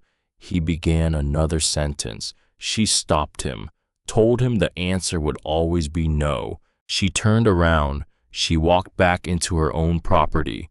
She heard Vernon Yarrow's voice behind her saying something about legal remedies and forthcoming court filings. She let the voice happen behind her. She did not turn around. She walked to the stone she had been using as a workbench. She sat down on it. She picked up the coffee cup Homestead had brought her earlier that morning. She drank the cold coffee. Behind her, the Escalade doors closed. The engine started. The Escalade left. Homestead came out from behind the wall where he had been listening. He whistled low at the number 100,000.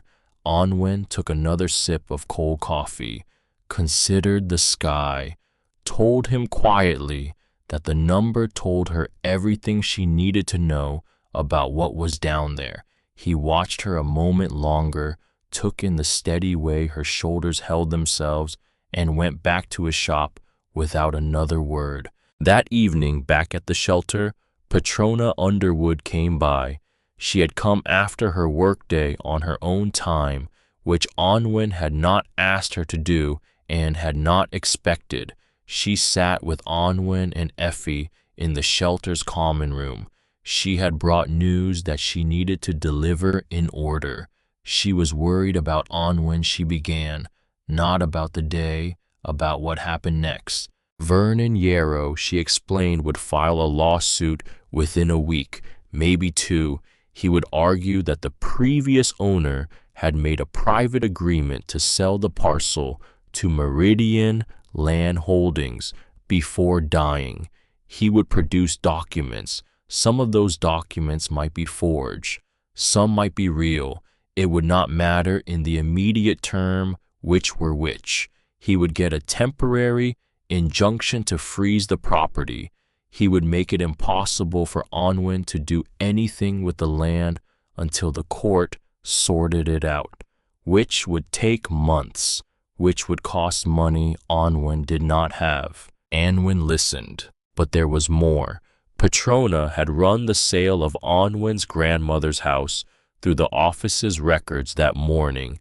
Meridian Land Holdings had in the last 4 years acquired 7 other properties in this county, every single one of them from an elderly owner or from an heir of an elderly owner or from an heir of an heir, every single one of them at a price significantly below market, every single one of them under circumstances that suggested either fraud, coercion, or exploitation of an elderly seller. Petrona had called a friend at the state attorney general's office that afternoon.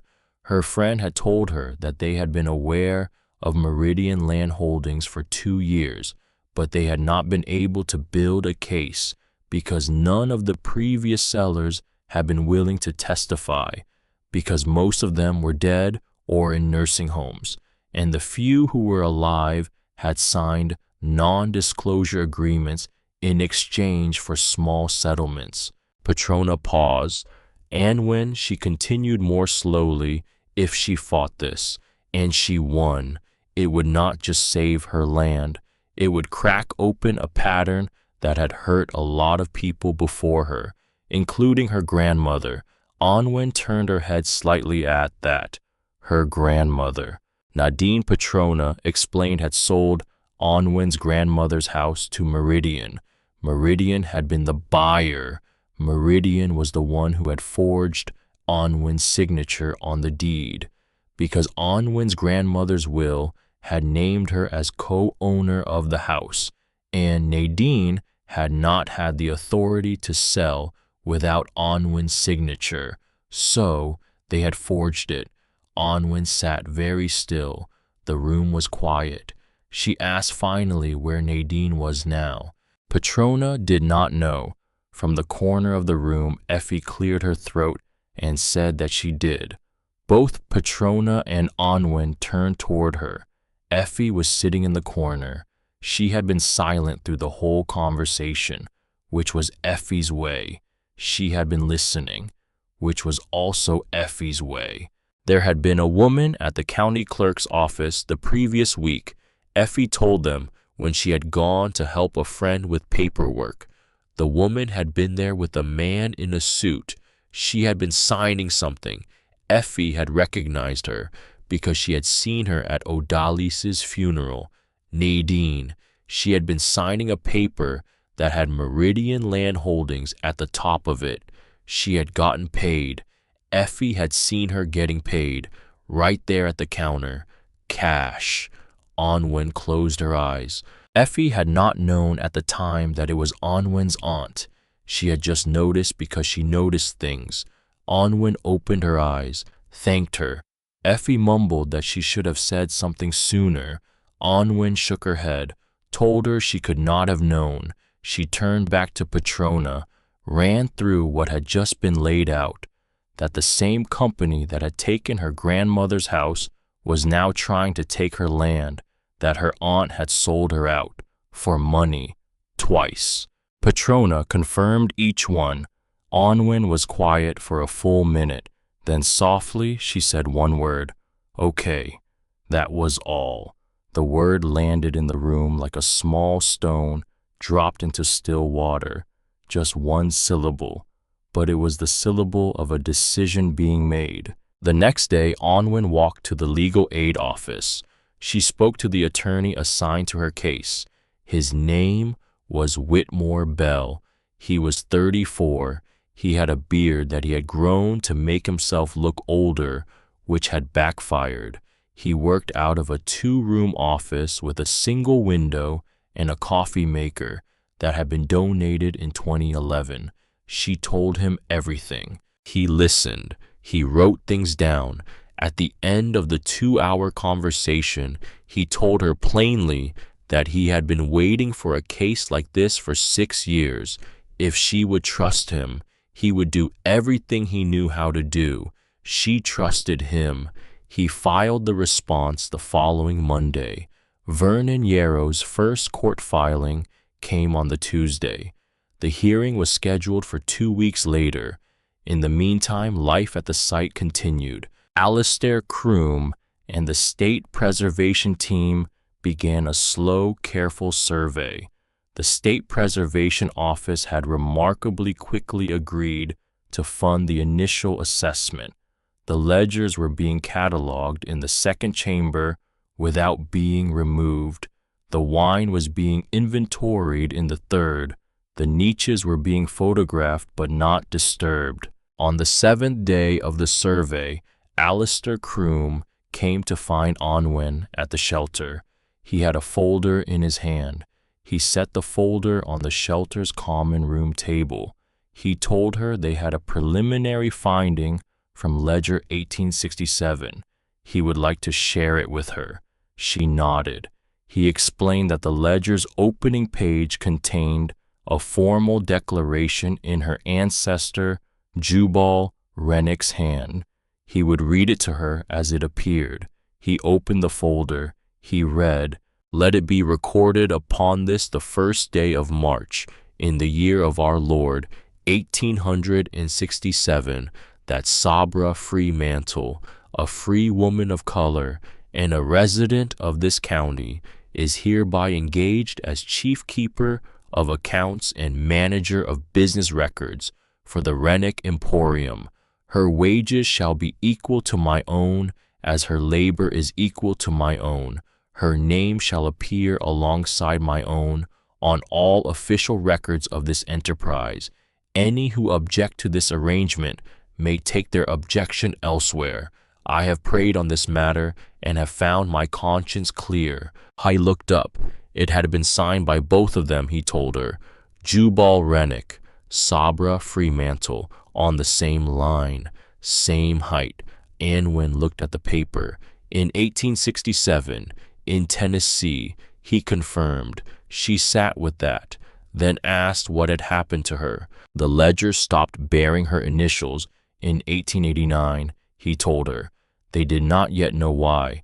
That would require more research, but she had been there for 22 years, and her ancestor had treated her as an equal, on paper, in writing, every year, which had been in that place and in that time an act of quiet, extraordinary defiance.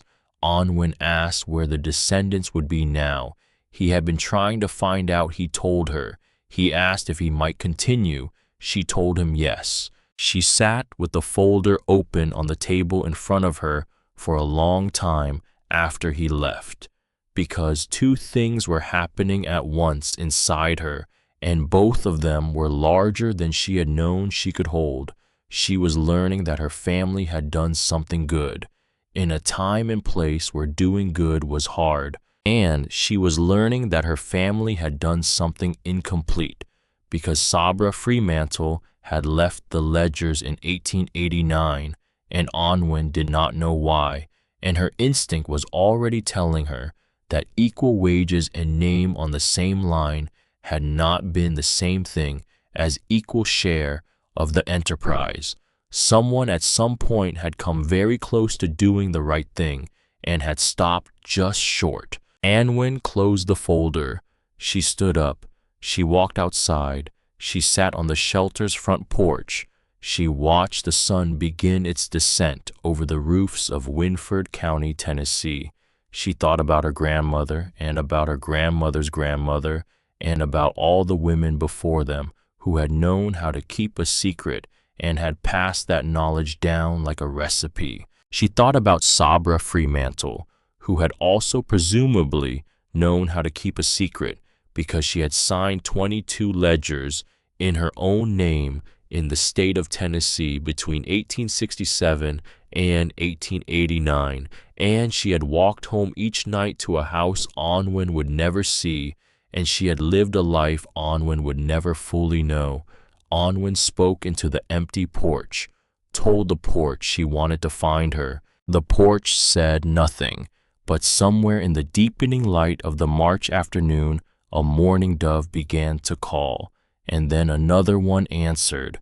Onwin closed her eyes. She let herself believe that the answer might in time come, and that if it did, she would know what to do with it. Because on the following Tuesday, at 10 in the morning in the small courthouse of Winford County, Tennessee, Vernon Yarrow was going to walk in with his two colleagues and his briefcases full of forged documents and his practiced smile.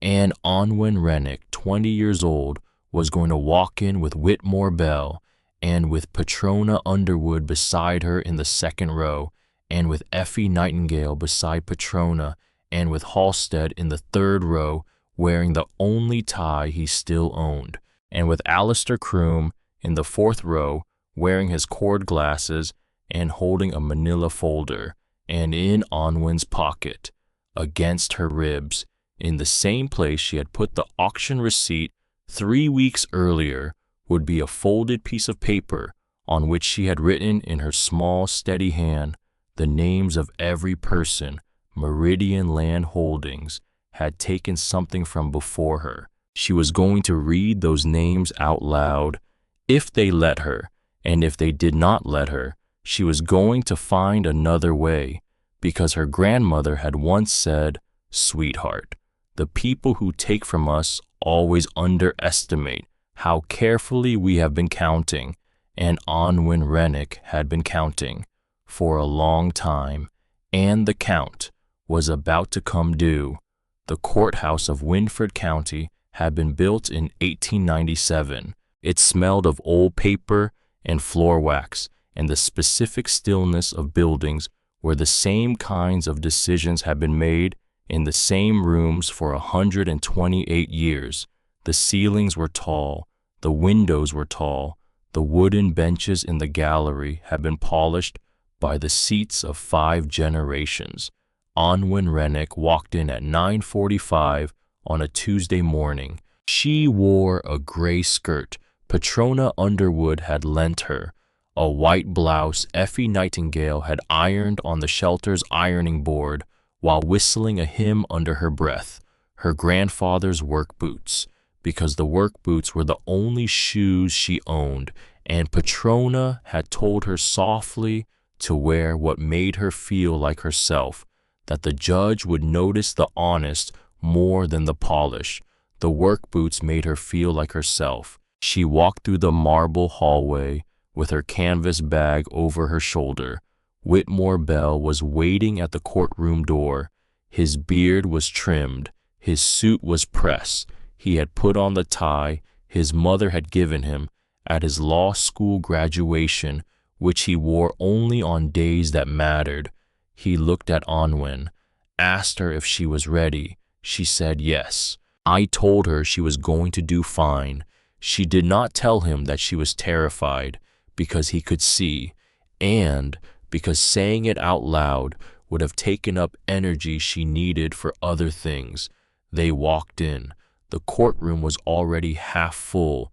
Vernon Yarrow was at the plaintiff's table. His 2 colleagues flanked him, briefcases open, files stacked.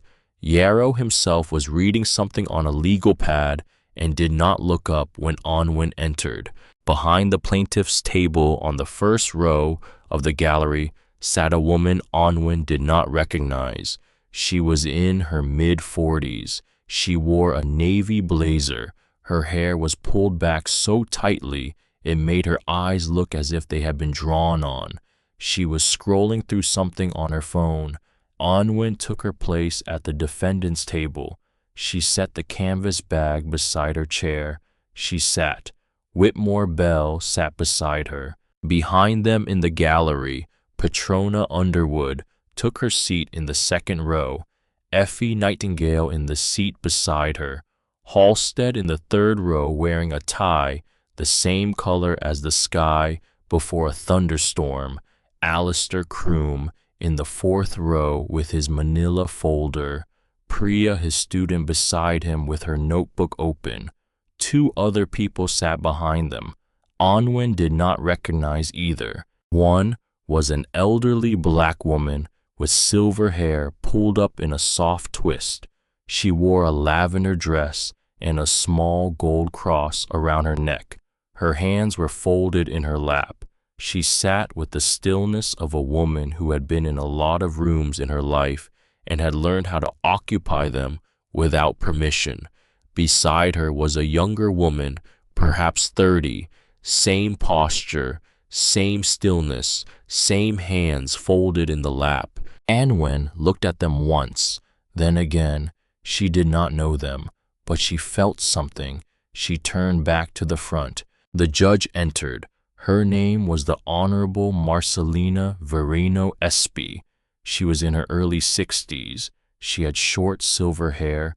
She wore a robe that had been made for her by a seamstress in Nashville who had also made robes for two of her mentors. She sat down. She adjusted her glasses. She looked at the case file. She looked up, announced the case. Meridian Land Holdings, LLC versus Rennick. Motion for injunctive relief and quiet title. Called for counsel. Vernon Yarrow rose, gave his name, his firm, his client. Whitmore Bell rose, gave his name, his office, his client. The judge motioned for Vernon Yarrow to proceed. He proceeded.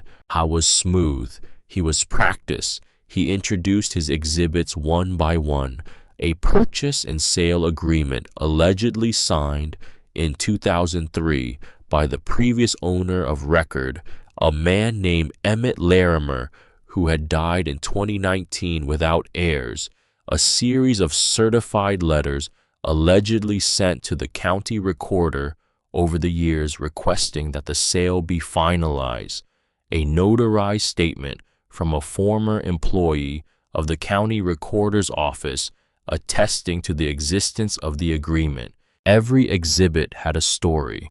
Every story pointed in the same direction, that Meridian Land Holdings had a superior claim to the parcel at 74 Foundry Row, that the county's tax auction had been conducted in error, that the sale to Miss Rennick should be voided, that the property should be transferred to Meridian at, of course, appropriate consideration to the county for the taxes owed, which Meridian was prepared to pay in full plus interest. He spoke for 42 minutes. He did not once look at Anwen.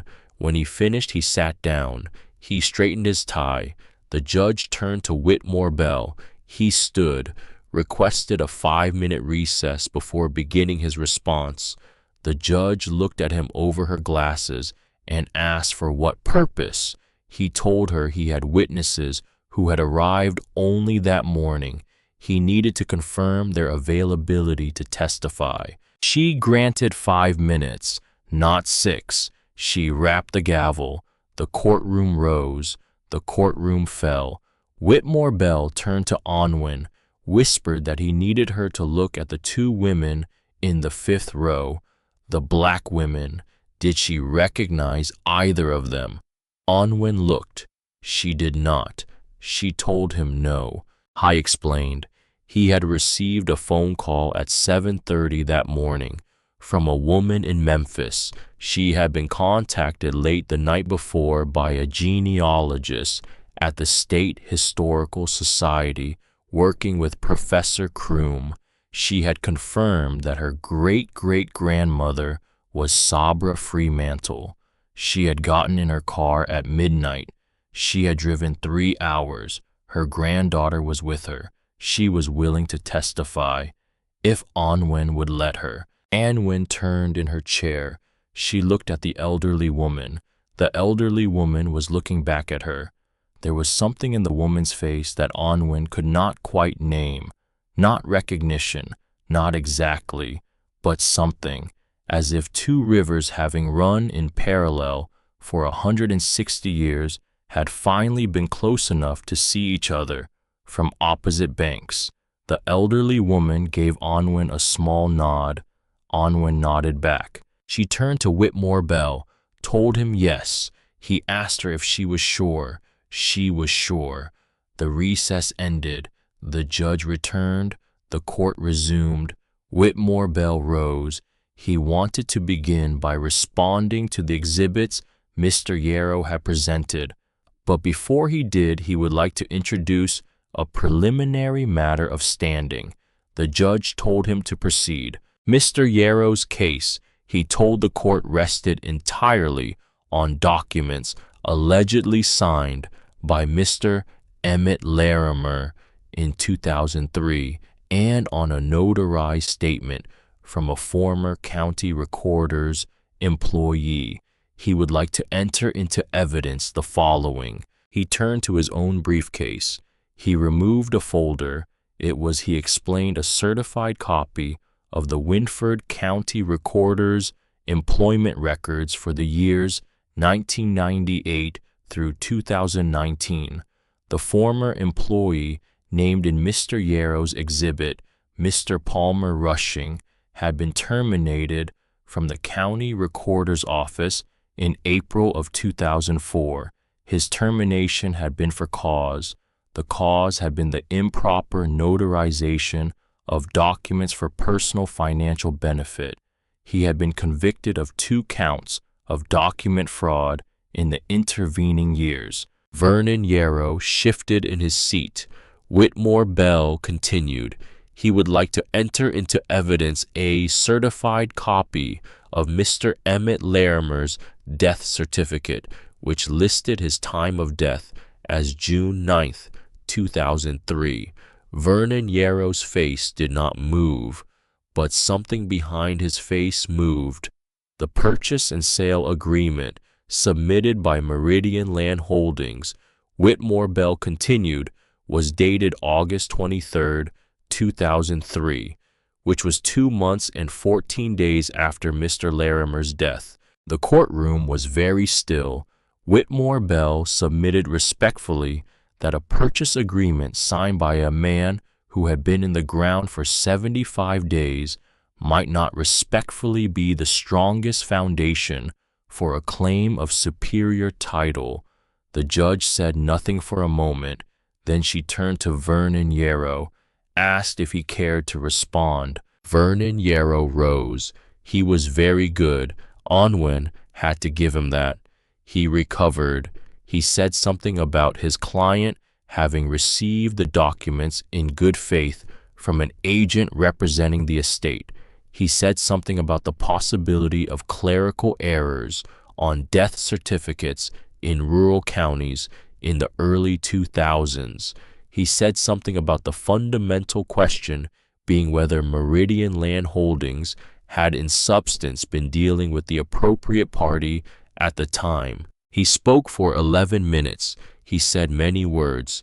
He did not at any point produce a document that resolved the fundamental problem, which was that his primary exhibit had been signed by a dead man.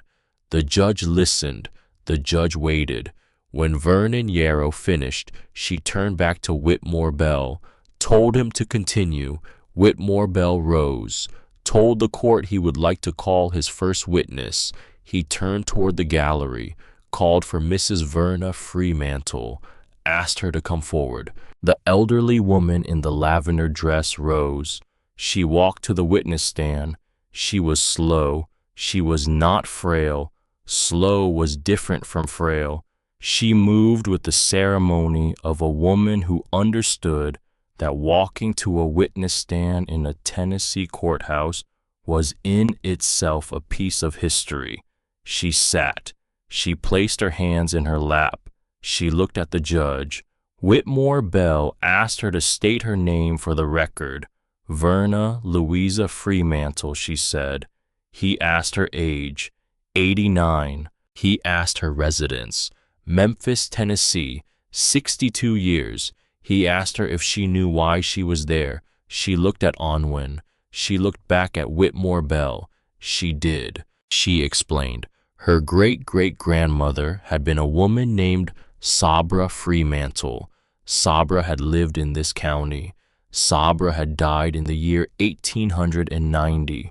Verna had brought with her that day a family Bible that had been passed down through 5 generations. Inside this Bible, in Sabra's own handwriting, was a note Sabra had made in the last year of her life. Whitmore Bell asked whether she would be willing to read that note into the record. She would. She opened her handbag. She removed the family Bible. It was black leather. It had been rebound at least twice. The corners were soft with age. She set it on the small ledge of the witness stand. She opened it carefully to a page marked with a scarlet ribbon. She read, "My name is Sabra Freemantle. I was born in the state of Tennessee in the year 1847, a free woman by the grace of God, and the last will of my mother's employer. In the year 1867, I was engaged by Mr. Jubal Rennick to serve as chief keeper of accounts for his emporium in Winford County. I served in that position for 22 years. Mr. Rennick was a man of conscience. He paid me equal wages. He put my name on his ledgers alongside his own. He treated me with the respect he would have treated any partner, which in the eyes of the world outside our building I could not legally be. In the last year of my service, Mr. Rennick came to me. He said he had been drawing up a will. He said he wanted to leave to me and to my descendants a share of the enterprise, not as charity, as what he called owed. He said he had not been able to make me a legal partner in life, but he would make me one in death. Then he took ill. He recovered, but something in him changed. The papers he had promised to sign were never signed. We spoke of them once more. He told me he had left them where I could find them if I ever needed them. He would not tell me where. I did not press him, because a woman like me in a place like this did not press a white man like him, even one who had been kind. I have carried this in silence to the end of my days. If my descendants ever hear of the Rennick Emporium being opened, know this, that there is likely a paper somewhere in that building, and that paper is theirs as much as it is his, written this 14th day of November 1890, signed Sabra Freemantle. Verna Freemantle closed the Bible. She looked up. She looked at Onwin. The courtroom was silent. Someone in the gallery was crying quietly. Onwin did not turn to see who. The judge turned to Vernon Yarrow, asked if he had any questions for this witness. Vernon Yarrow rose. He looked at Verna Freemantle. He looked at Verna Freemantle for a long moment, told the court quietly no questions. He sat back down. The judge excused Mrs. Freemantle, with the court's thanks. Verna Freemantle rose. She stepped down. She walked past the plaintiff's table without looking at it. She walked past the defendant's table. As she passed Onwin, she reached out. She placed her hand once, very briefly, on Onwin's shoulder, and then she kept walking. She returned to her seat in the 5th row. Her granddaughter took her hand. The court proceeded. Whitmore Bell called Alistair Croom to the stand. Alistair Croom testified as to the archaeological and historical significance of the site. He testified as to his professional confidence that the ledgers in the second chamber contain an unbroken commercial record. He testified that his research assistant, Priya, had in the preceding 48 hours located and photographed a page in the 1889 ledger in which Jubal Rennick had written in his own hand a brief notation. The notation read, "This day Sabra Freemantle departs the Emporium in good standing. I owe her more than has been given. I intend to make it right by paper. May God grant me time to do so." Alistair Croom placed a photocopy of the notation into evidence. The court recessed. The court resumed. The judge issued her preliminary ruling before lunch. Meridian Land Holdings' motion for injunctive relief was denied. Their motion to void the auction sale was denied. The property remained with Onwin Rennick. A separate investigation into the practices of Meridian Land Holdings would be referred to the State Attorney General's office at the judge's discretion based on the pattern of purchases she had reviewed in Petrona Underwood's affidavit.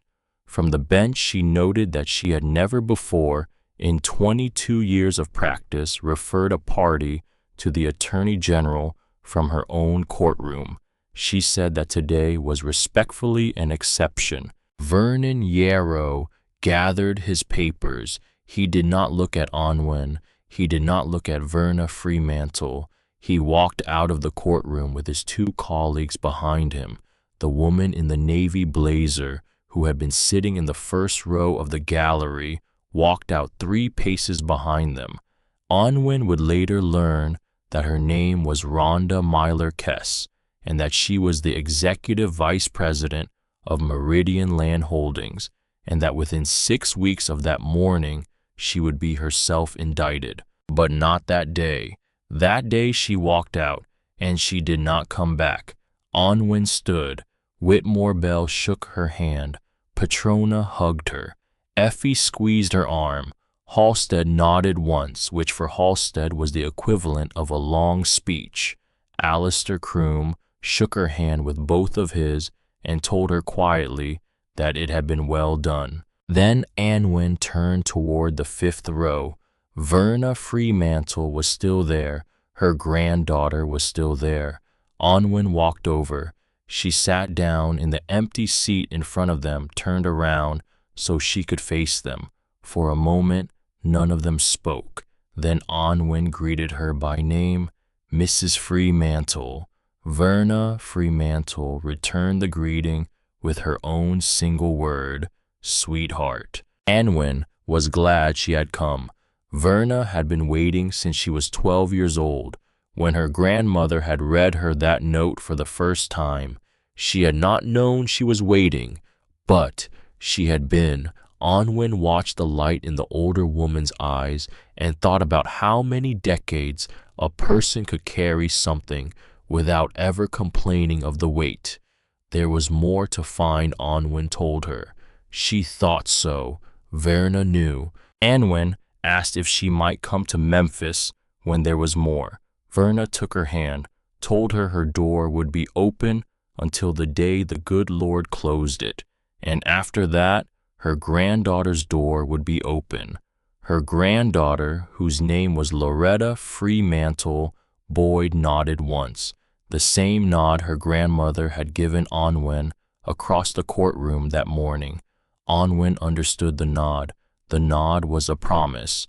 The nod was also a request to keep looking, to keep finding. She took Verna Fremantle's hand in return.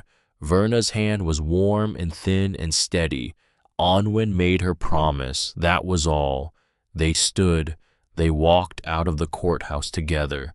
The March sun on the steps of the Winford County Courthouse was the strongest sun Onwin had felt in weeks. The next month passed slowly. The State Preservation Office made its formal designation. The parcel at 74 Foundry Row was placed on the State Register of Historic Places. The Federal Registry followed 6 weeks after that. The Rennick Emporium, as it was now officially called, would be classified as a Site of National Historic Significance Category 2, pending further evaluation for possible Category 1 designation. A grant program administered by the State Preservation Office approved Onwin's application for a small residential structure to be built on the parcel adjacent to, but not on top of the historic structure. The grant covered $84,000 of construction costs. In exchange, Onwin agreed to serve as resident guardian of the site for a minimum of 10 years at a monthly stipend equal to twice the federal minimum wage. 10 years. At 20 years old, 10 years was half a lifetime. Onwin signed the papers without hesitation. because 10 years was also when she thought about it exactly enough time to do the work she now knew was hers to do. The architect was a young man named Ellery Blackwood. He drove up from Nashville in an old Volvo. He was 34. He was tall in the loose-limbed way of men who had never quite finished growing into their own bodies. He carried a leather portfolio and a mechanical pencil. He sat down with Onwin on the fallen stone that had by that point become a kind of communal bench. He drew while she talked. He did not interrupt. When she paused, he showed her what he had drawn. It was a first pass, he told her. She would change everything. He expected her to. Onwin looked at the sketch.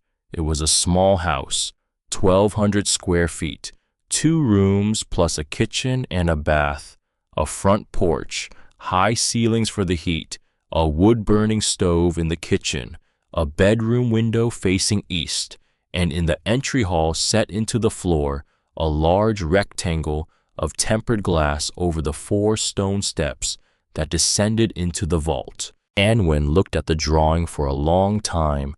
She traced the outline of the glass with her finger.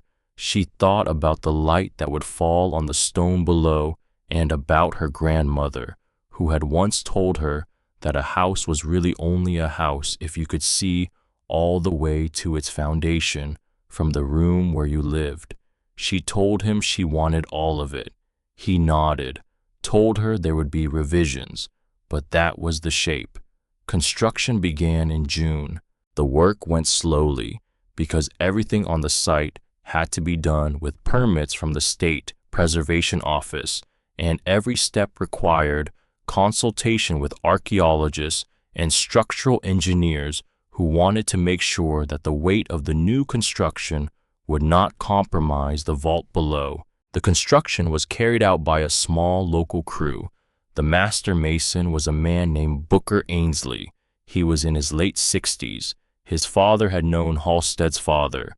His grandfather had known Halstead's grandfather. He worked slowly. He worked precisely.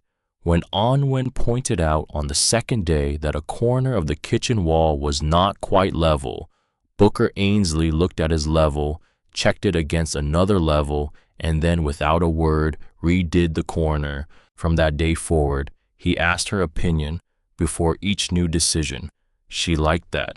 She liked being asked. While the construction proceeded, Onwin went back to the vault whenever she could. She had gotten permission to spend time down there under Alistair Croom's supervision. She had been given a soft light. She had been shown how not to touch anything that had not been catalogued. She had learned to move carefully. Mostly, she just sat. She sat on the first stone step halfway between the surface and the floor of the main chamber. She let the cold air of the vault wrap around her ankles. She listened to the silence. She thought about Jubal. She thought about Sabra. She thought about how the two of them more than 150 years earlier had walked these same brick floors and had counted these same barrels and had discussed these same ledgers and had disagreed and agreed and lived their whole working lives underneath the ground she now sat on. She thought about how good intentions were not the same as finished work. She thought about how much of what any of us did in life was almost enough. One July afternoon, the temperature above ground reached 98 degrees. The temperature in the vault was 53. Onwin was sitting on the third stone step. She had brought down a small notebook. She had been writing. She had been writing about what her grandmother, Odalis, had known, and what she had chosen not to say, and why. Because Anwen had been circling that question for weeks, because Odalis had known, because the map, the tin, the choice to leave the tin under the closet floorboard where Onwen would eventually look. All of it added up to a woman who had understood in advance that this ground and this vault would come to her granddaughter one day, and that Onwin would need certain things to be ready. But Odalis had never mentioned Sabra. Odalis had never mentioned Jubal. Odalis had never breathed a word about the Emporium. Why? Onwin was writing the question in different formulations in her notebook when she noticed something. She noticed the north wall of the main chamber. She had been looking at that wall for 2 months. She had walked past it 100 times. She had never noticed anything, except the wall was not quite the same as the other walls. She stood up. She walked to the north wall. She placed her hand against it, the way her father had taught her. The wall was cold, as it should have been. She tapped it. The sound came back different, higher, just slightly, but higher. She stepped back. She looked at the wall as a whole. The niches on this wall, 26 of them like the south wall, except, she counted again, 25. She counted a third time, walking the length of the wall, touching each niche as she passed. 25 niches. The south wall had 26. She looked at the location on the north wall where the 26th niche should have been, and was not. There the wall was smooth, very smooth, too smooth. She went upstairs. She found Homestead. She found Booker Ainsley. She brought them both down. She showed them the wall. Homestead ran his hand along the smooth section, confirmed it was plaster over brick. Booker Ainsley beside him felt the plaster too, and added that it was old plaster, but not as old as the rest. Onwin asked how much younger. Booker Ainsley considered, maybe 40 years younger, maybe 50. Somebody had plastered over something. She asked whether they could look. They would need to consult the preservation office, Booker told her. Alistair Croom was called. Alistair Croom came out the next morning. The state conservator came out on Friday. The wall was tested with an acoustic instrument that Onwin did not fully understand. The wall responded. There was a space behind it, a small space, perhaps 8 feet by 10, not a room, not a chamber, something in between, a recess, a hidden alcove. The conservator approved a careful opening. Booker Ainsley did the work himself. He used a small chisel and a rubber mallet. He worked slowly. He did not chip the surrounding brick. He removed the plaster in pieces, laying them on a canvas he had spread across the brick floor. Behind the plaster was brick. Behind the brick was a small doorway. The doorway had been bricked up. Booker Ainsley removed the bricks, one at a time, setting each on the canvas. The bricks came down in 11 minutes. Behind the doorway was a small chamber, a single room, perhaps 8 feet by 10, vaulted ceiling like the rest, brick floor like the rest. In the center of the room, on a small stone platform, sat 2 things: a steel safe, roughly 2 feet by 2 feet, with a combination dial on the front, painted black, the paint mostly gone. Beside the safe, a wooden box, rosewood, polished, small, perhaps the size of a hardcover book. That was all. The room had no other contents. Onwin entered first. She approached the platform. She did not touch the safe. She touched the wooden box. The wood was smooth. It had been polished by someone once who had loved it. There was a small clasp on the front, not locked, just clasp. She undid the clasp. She opened the box. Inside were 2 things: a small brass key and a folded piece of parchment. The parchment was old, the color of tea. She unfolded it gently. The handwriting was Jubal Rennick's. She had seen enough of his hand in the last 2 months to recognize it immediately. The note read, "To the one of my blood who reaches this room, you have found it because you have looked. which means you have been paying attention to what your grandmother taught you, which means you are most likely ready. Inside the safe are three things. The combination is set to the year of my birth, followed by the year of her birth, followed by the year we swore we would make it right and could not. If you know your history, you will find it. If you do not know your history, you will need to find someone who does. Either way, may God bless you as you open what I could not close. J.R. Anwen, read it twice, then a third time. She looked at the safe. She looked at the small brass key, wondered aloud what the key was for. She did not expect an answer. She got one. Alistair Croom was standing behind her in the doorway.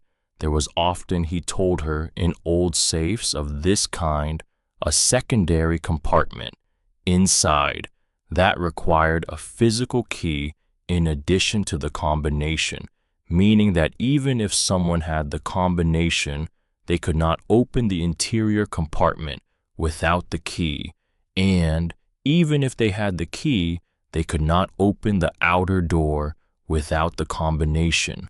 It had been in the 19th century considered the most secure design available. So the combination first, Anwen said. Alistair confirmed. The year of Jubal's birth was documented, 1841, and Sabra's birth was 1847. Verna Fremantle had testified to that, and the year they swore they would make it right and could not. The 1889 ledger notation, Anwen said, that had been written in 1889, Alistair confirmed. Anwen approached the safe. The dial had 3 rings. She turned the outer ring to 1841. She turned the middle ring to 1847. She turned the inner ring to 1889. She held her breath. She turned the handle. The safe opened. The heavy iron door swung wide. The interior compartment was small. There was a shelf. On the shelf were 3 objects. Anwen used the brass key on the second lock. The interior compartment opened. Inside were 3 things. The first was a legal document, heavy paper, notarized, sealed with the small red wax seal of a notary public in Nashville, Tennessee, dated the 12th day of March, in the year of our Lord, 1918. It was Jubal Rennick's will, notarized 2 years before his death. She scanned the document. Her eyes moved through the legal language. She stopped when she got to the operative paragraph. The property known as the Rennick Emporium, together with all real estate, all improvements thereon, all commercial goods and inventory contained therein, and all commercial records dating from the founding of the enterprise shall be placed in perpetual trust. The trust shall be administered for the sole purpose of preserving the historical, cultural, and educational significance of the said property. The trust shall not be dissolved. The property shall not be sold. The property shall not be transferred to any commercial entity. The property shall be inherited only by direct blood descendants of the founder Jubal Rennick. In the event that no such descendants can be located, the trust shall pass to the state of Tennessee to be preserved as a public historical site. Anwen read the paragraph 3 times because she did not immediately understand what she was reading. Then she understood. The property had never been legally sellable. Meridian Land Holdings had never had any claim to it. Emmett Larimer, the previous owner of record, had never had the right to sell it either, though he had held it in a kind of custodianship that no one had bothered to challenge. The county's tax auction, in the technical sense, had also been improper, because a perpetually held historic trust could not be sold for delinquent taxes, except Anwen, as a direct blood descendant of Jubal Rennick, had inherited the trust. automatically the moment she had at the county auction been legally identified as the new party of record, which meant the property had come to her, not because she had bought it, but because she was the last one it could come to. The $40 had not been a purchase. The $40 had been the moment when a trust that had been waiting for 106 years found the person it had been waiting for. Onwin sat down on the brick floor of the small hidden chamber. She was still holding the will. She spoke into the room, just one word, grandmother, because in that moment she understood.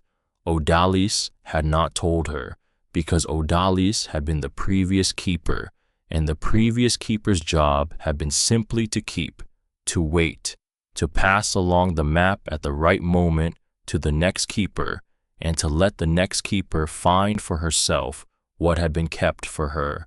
Odalis had done her job, and now Odalis was gone, and Onwin was the keeper, and Onwin had done in the 2 months since finding the map what Odalis had prepared her for.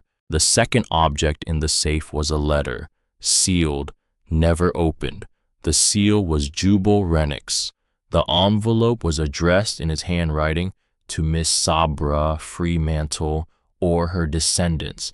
Anwin did not open the letter, because opening it was not hers to do. The third object was a small, leather-bound journal. The journal was thin. It had a scarlet ribbon marking the last written page. The handwriting on the cover was not Jubal's. It was her grandmother's. Onwin recognized it instantly. She opened the journal. The first entry was dated 41 years earlier, when Odalis had been Onwin's age. Today, my grandmother Cordy showed me the map. She showed me the tin. She showed me the letter my great-grandmother had written and never sent. She told me the story. She said that one day I would have a child, and that if that child had a child, that grandchild might be the one. She said we do not know when the keeping ends. We only know that we keep, and that we watch for the one who will come. Onwin turned the pages, slowly. Each entry was short. March 1990. I have not yet told anyone. My husband would not understand. I love him, but he would not understand. October 2001. My son and his wife are expecting a girl. If it is a girl, I will name her Onwin, after my great-grandmother, the one who first wrote the letter. April 2005. She was born. She has her father's eyes. She has, though it is too early to know for certain, my hands. If she has my hands, she might be the one. July 2011. Her mother and father are gone. I did not want to be the one to raise her, but I am, and I will not fail her. December 2019. She is 14. I have been teaching her without teaching her. She listens. She notices. She has my God. She has the ear. March 2024. I have written her a letter for when she needs it. I have taped it inside the tin. I do not know how long I have left, but I am ready. October 2024. I am tired now, but I am not afraid, because I have prepared her, and I have prepared the map, and I have prepared what is inside this small journal, so that if she finds it, she will know that everything I did, every silence I kept, was in service of her, of the moment when she would stand where I could not, and do what I could not.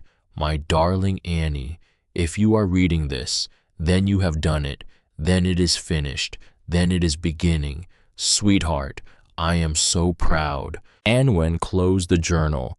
She sat on the brick floor of the small hidden chamber for a very long time. She did not cry, but her breathing changed. It slowed, it deepened, it filled her chest in the way of a person who has at last been permitted to breathe with everything she has. Alistair Croom, standing in the doorway, quietly stepped back. He gestured to Halstead and Booker Ainsley, who were behind him in the main chamber.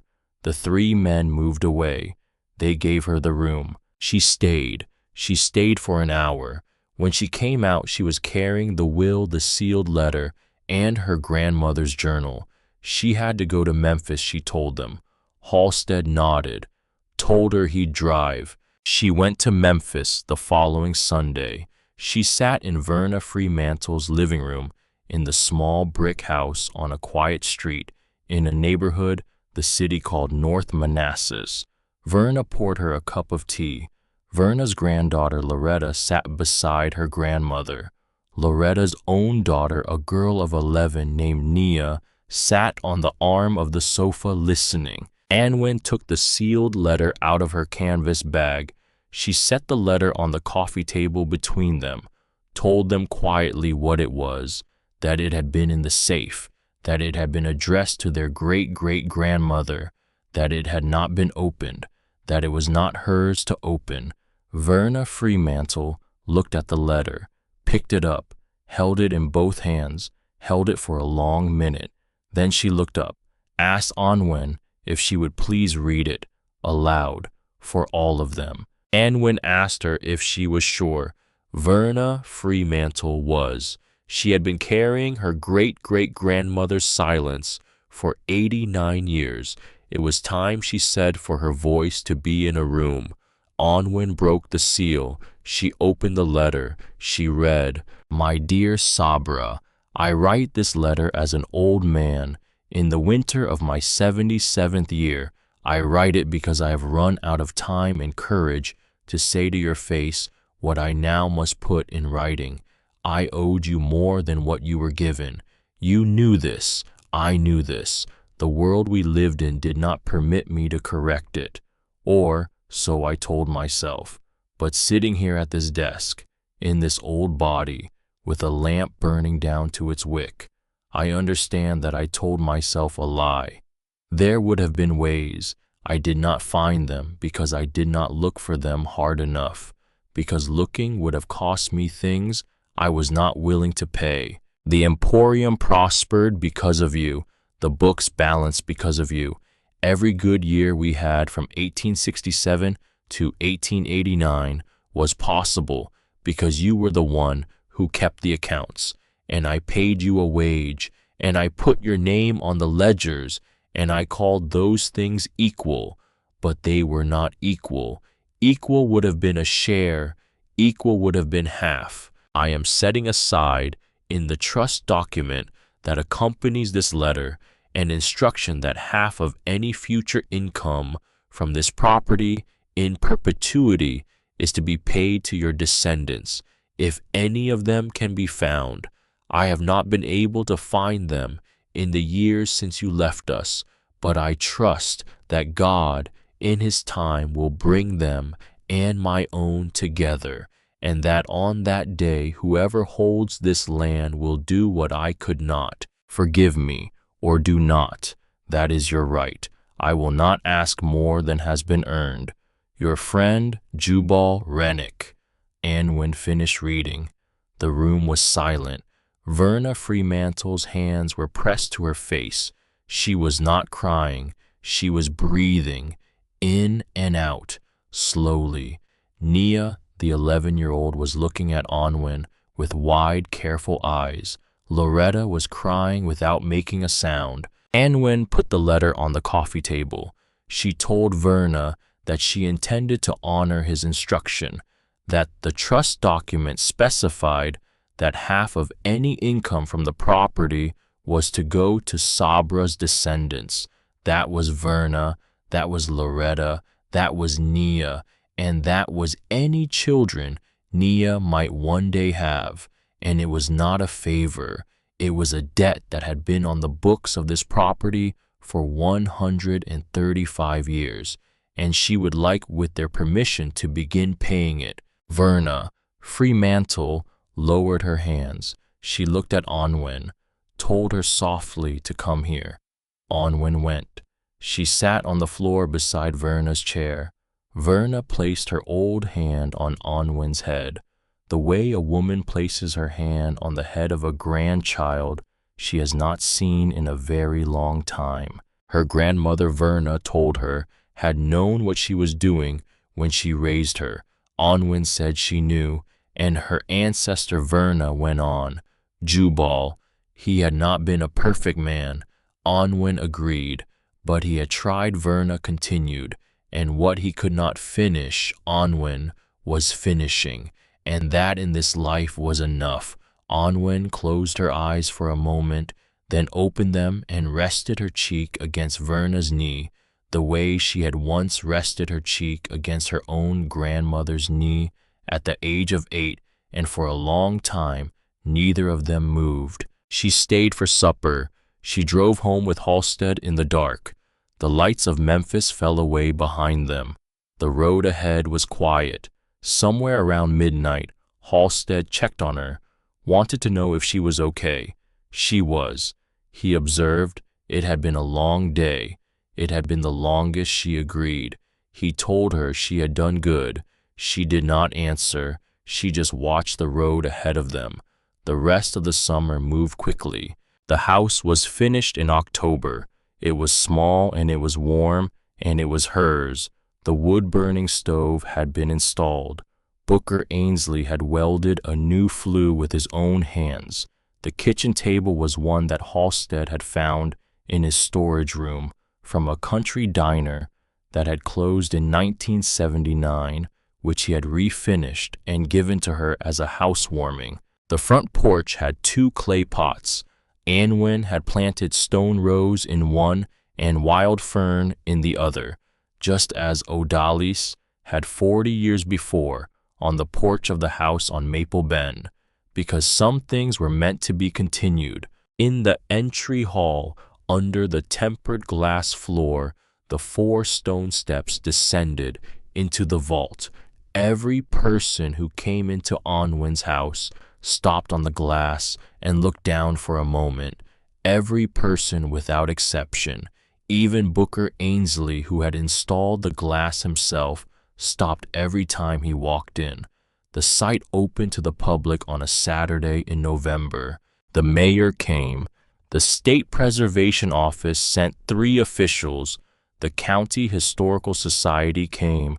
The Winford Middle School sent a group of 8th graders in their gray uniforms. Verna Fremantle came. Loretta and Nia came. Whitmore Bell came in the same tie he had worn to court.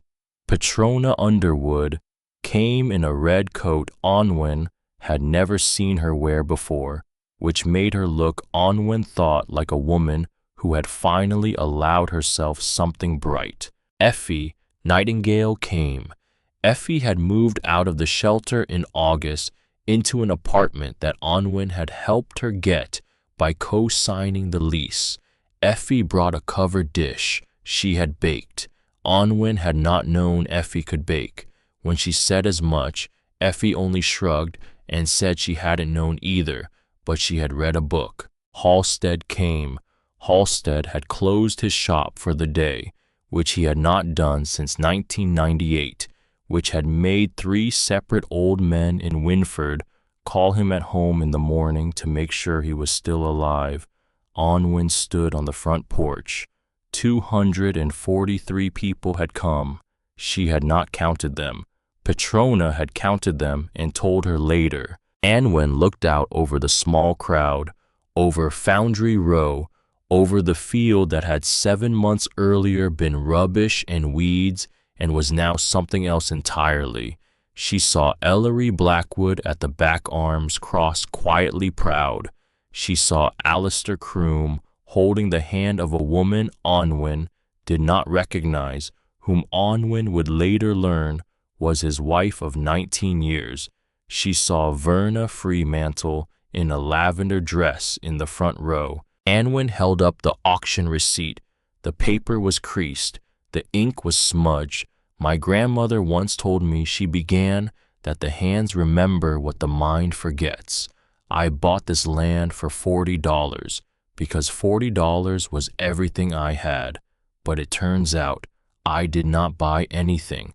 I was given back what had always been mine and what had always been ours. She looked at Verna Fremantle. Verna Fremantle nodded. Today, this land opens to the public, not because I own it, but because I am for a little while the one entrusted to keep it, which is what my grandmother did before me, and her grandmother did before her, and Jubal Rennick did in 1863 when he laid the first brick, and Sabra Fremantle did every year for 22 years when she signed her name on our ledgers, because keeping is not owning, keeping is remembering, and this land will remember for as long as any of us continues to look after it. The applause was quiet at first, then it grew. She stepped down from the porch. She walked through the crowd. She opened the door. The tempered glass in the entry hall caught the November light. The 4 stone steps below it were visible from above, descending into the cool dark. Every person entered. Every person stopped on the glass. Every person looked down. That evening, after the last visitor had gone home, Onwin sat on the front porch alone. The stone rose was already going dormant for the winter. The wild fern was still green. Halstead had brought her a cup of coffee before he left. It was still warm in her hands. She took the cookie tin out of the canvas bag she had kept close all day. She opened the tin. She took out the last of her grandmother's letters, the one dated 3 days before O'Dolly's died, the one addressed for when you need it, sweetheart, the one Onwin had never opened because she had never before this moment felt that she needed it. She opened it now, her grandmother's handwriting, familiar, small, steady. Annie, my darling, if you are reading this, then everything I hoped for has come to pass. You have opened the ground. You have listened for what was under the floor. You have found what needed to be found. And most importantly, you have understood that the finding is not the point. The keeping is the point. The passing on is the point. Someday, in the years ahead, you will have a child, or you will not. Either way, there will be someone who comes after you, and you will teach them, not by telling them, but by being in front of them, the person you were meant to be. That is how our line has always taught. That is how you learned. That is how you will teach. I loved you from the moment I first held you. I love you now wherever I am. I will love you until the end of everything that can be loved. Now go and finish your coffee, sweetheart, and go inside and sleep, because tomorrow is another day of keeping, and keeping is a long, long work. Your grandmother, O'Dolly's. Anwin folded the letter. She put it back in the tin. She closed the tin. She sat on the porch as the Tennessee sky went slowly dark. Somewhere down Foundry Row, a mourning dove called. Another one answered. Then the world went quiet. Anwin Rennick, 21 years old, homeowner, keeper of the Rennick Emporium, granddaughter of O'Dollis, great something, granddaughter of Jubal, business partner of the descendants of Sabra. Fremantle took the last sip of her coffee. She stood up. She went inside. She turned out the porch light. And in the entry hall, under the tempered glass floor, the 4 stone steps waited in the dark for whoever would come next. Because keeping is a long, long work. And the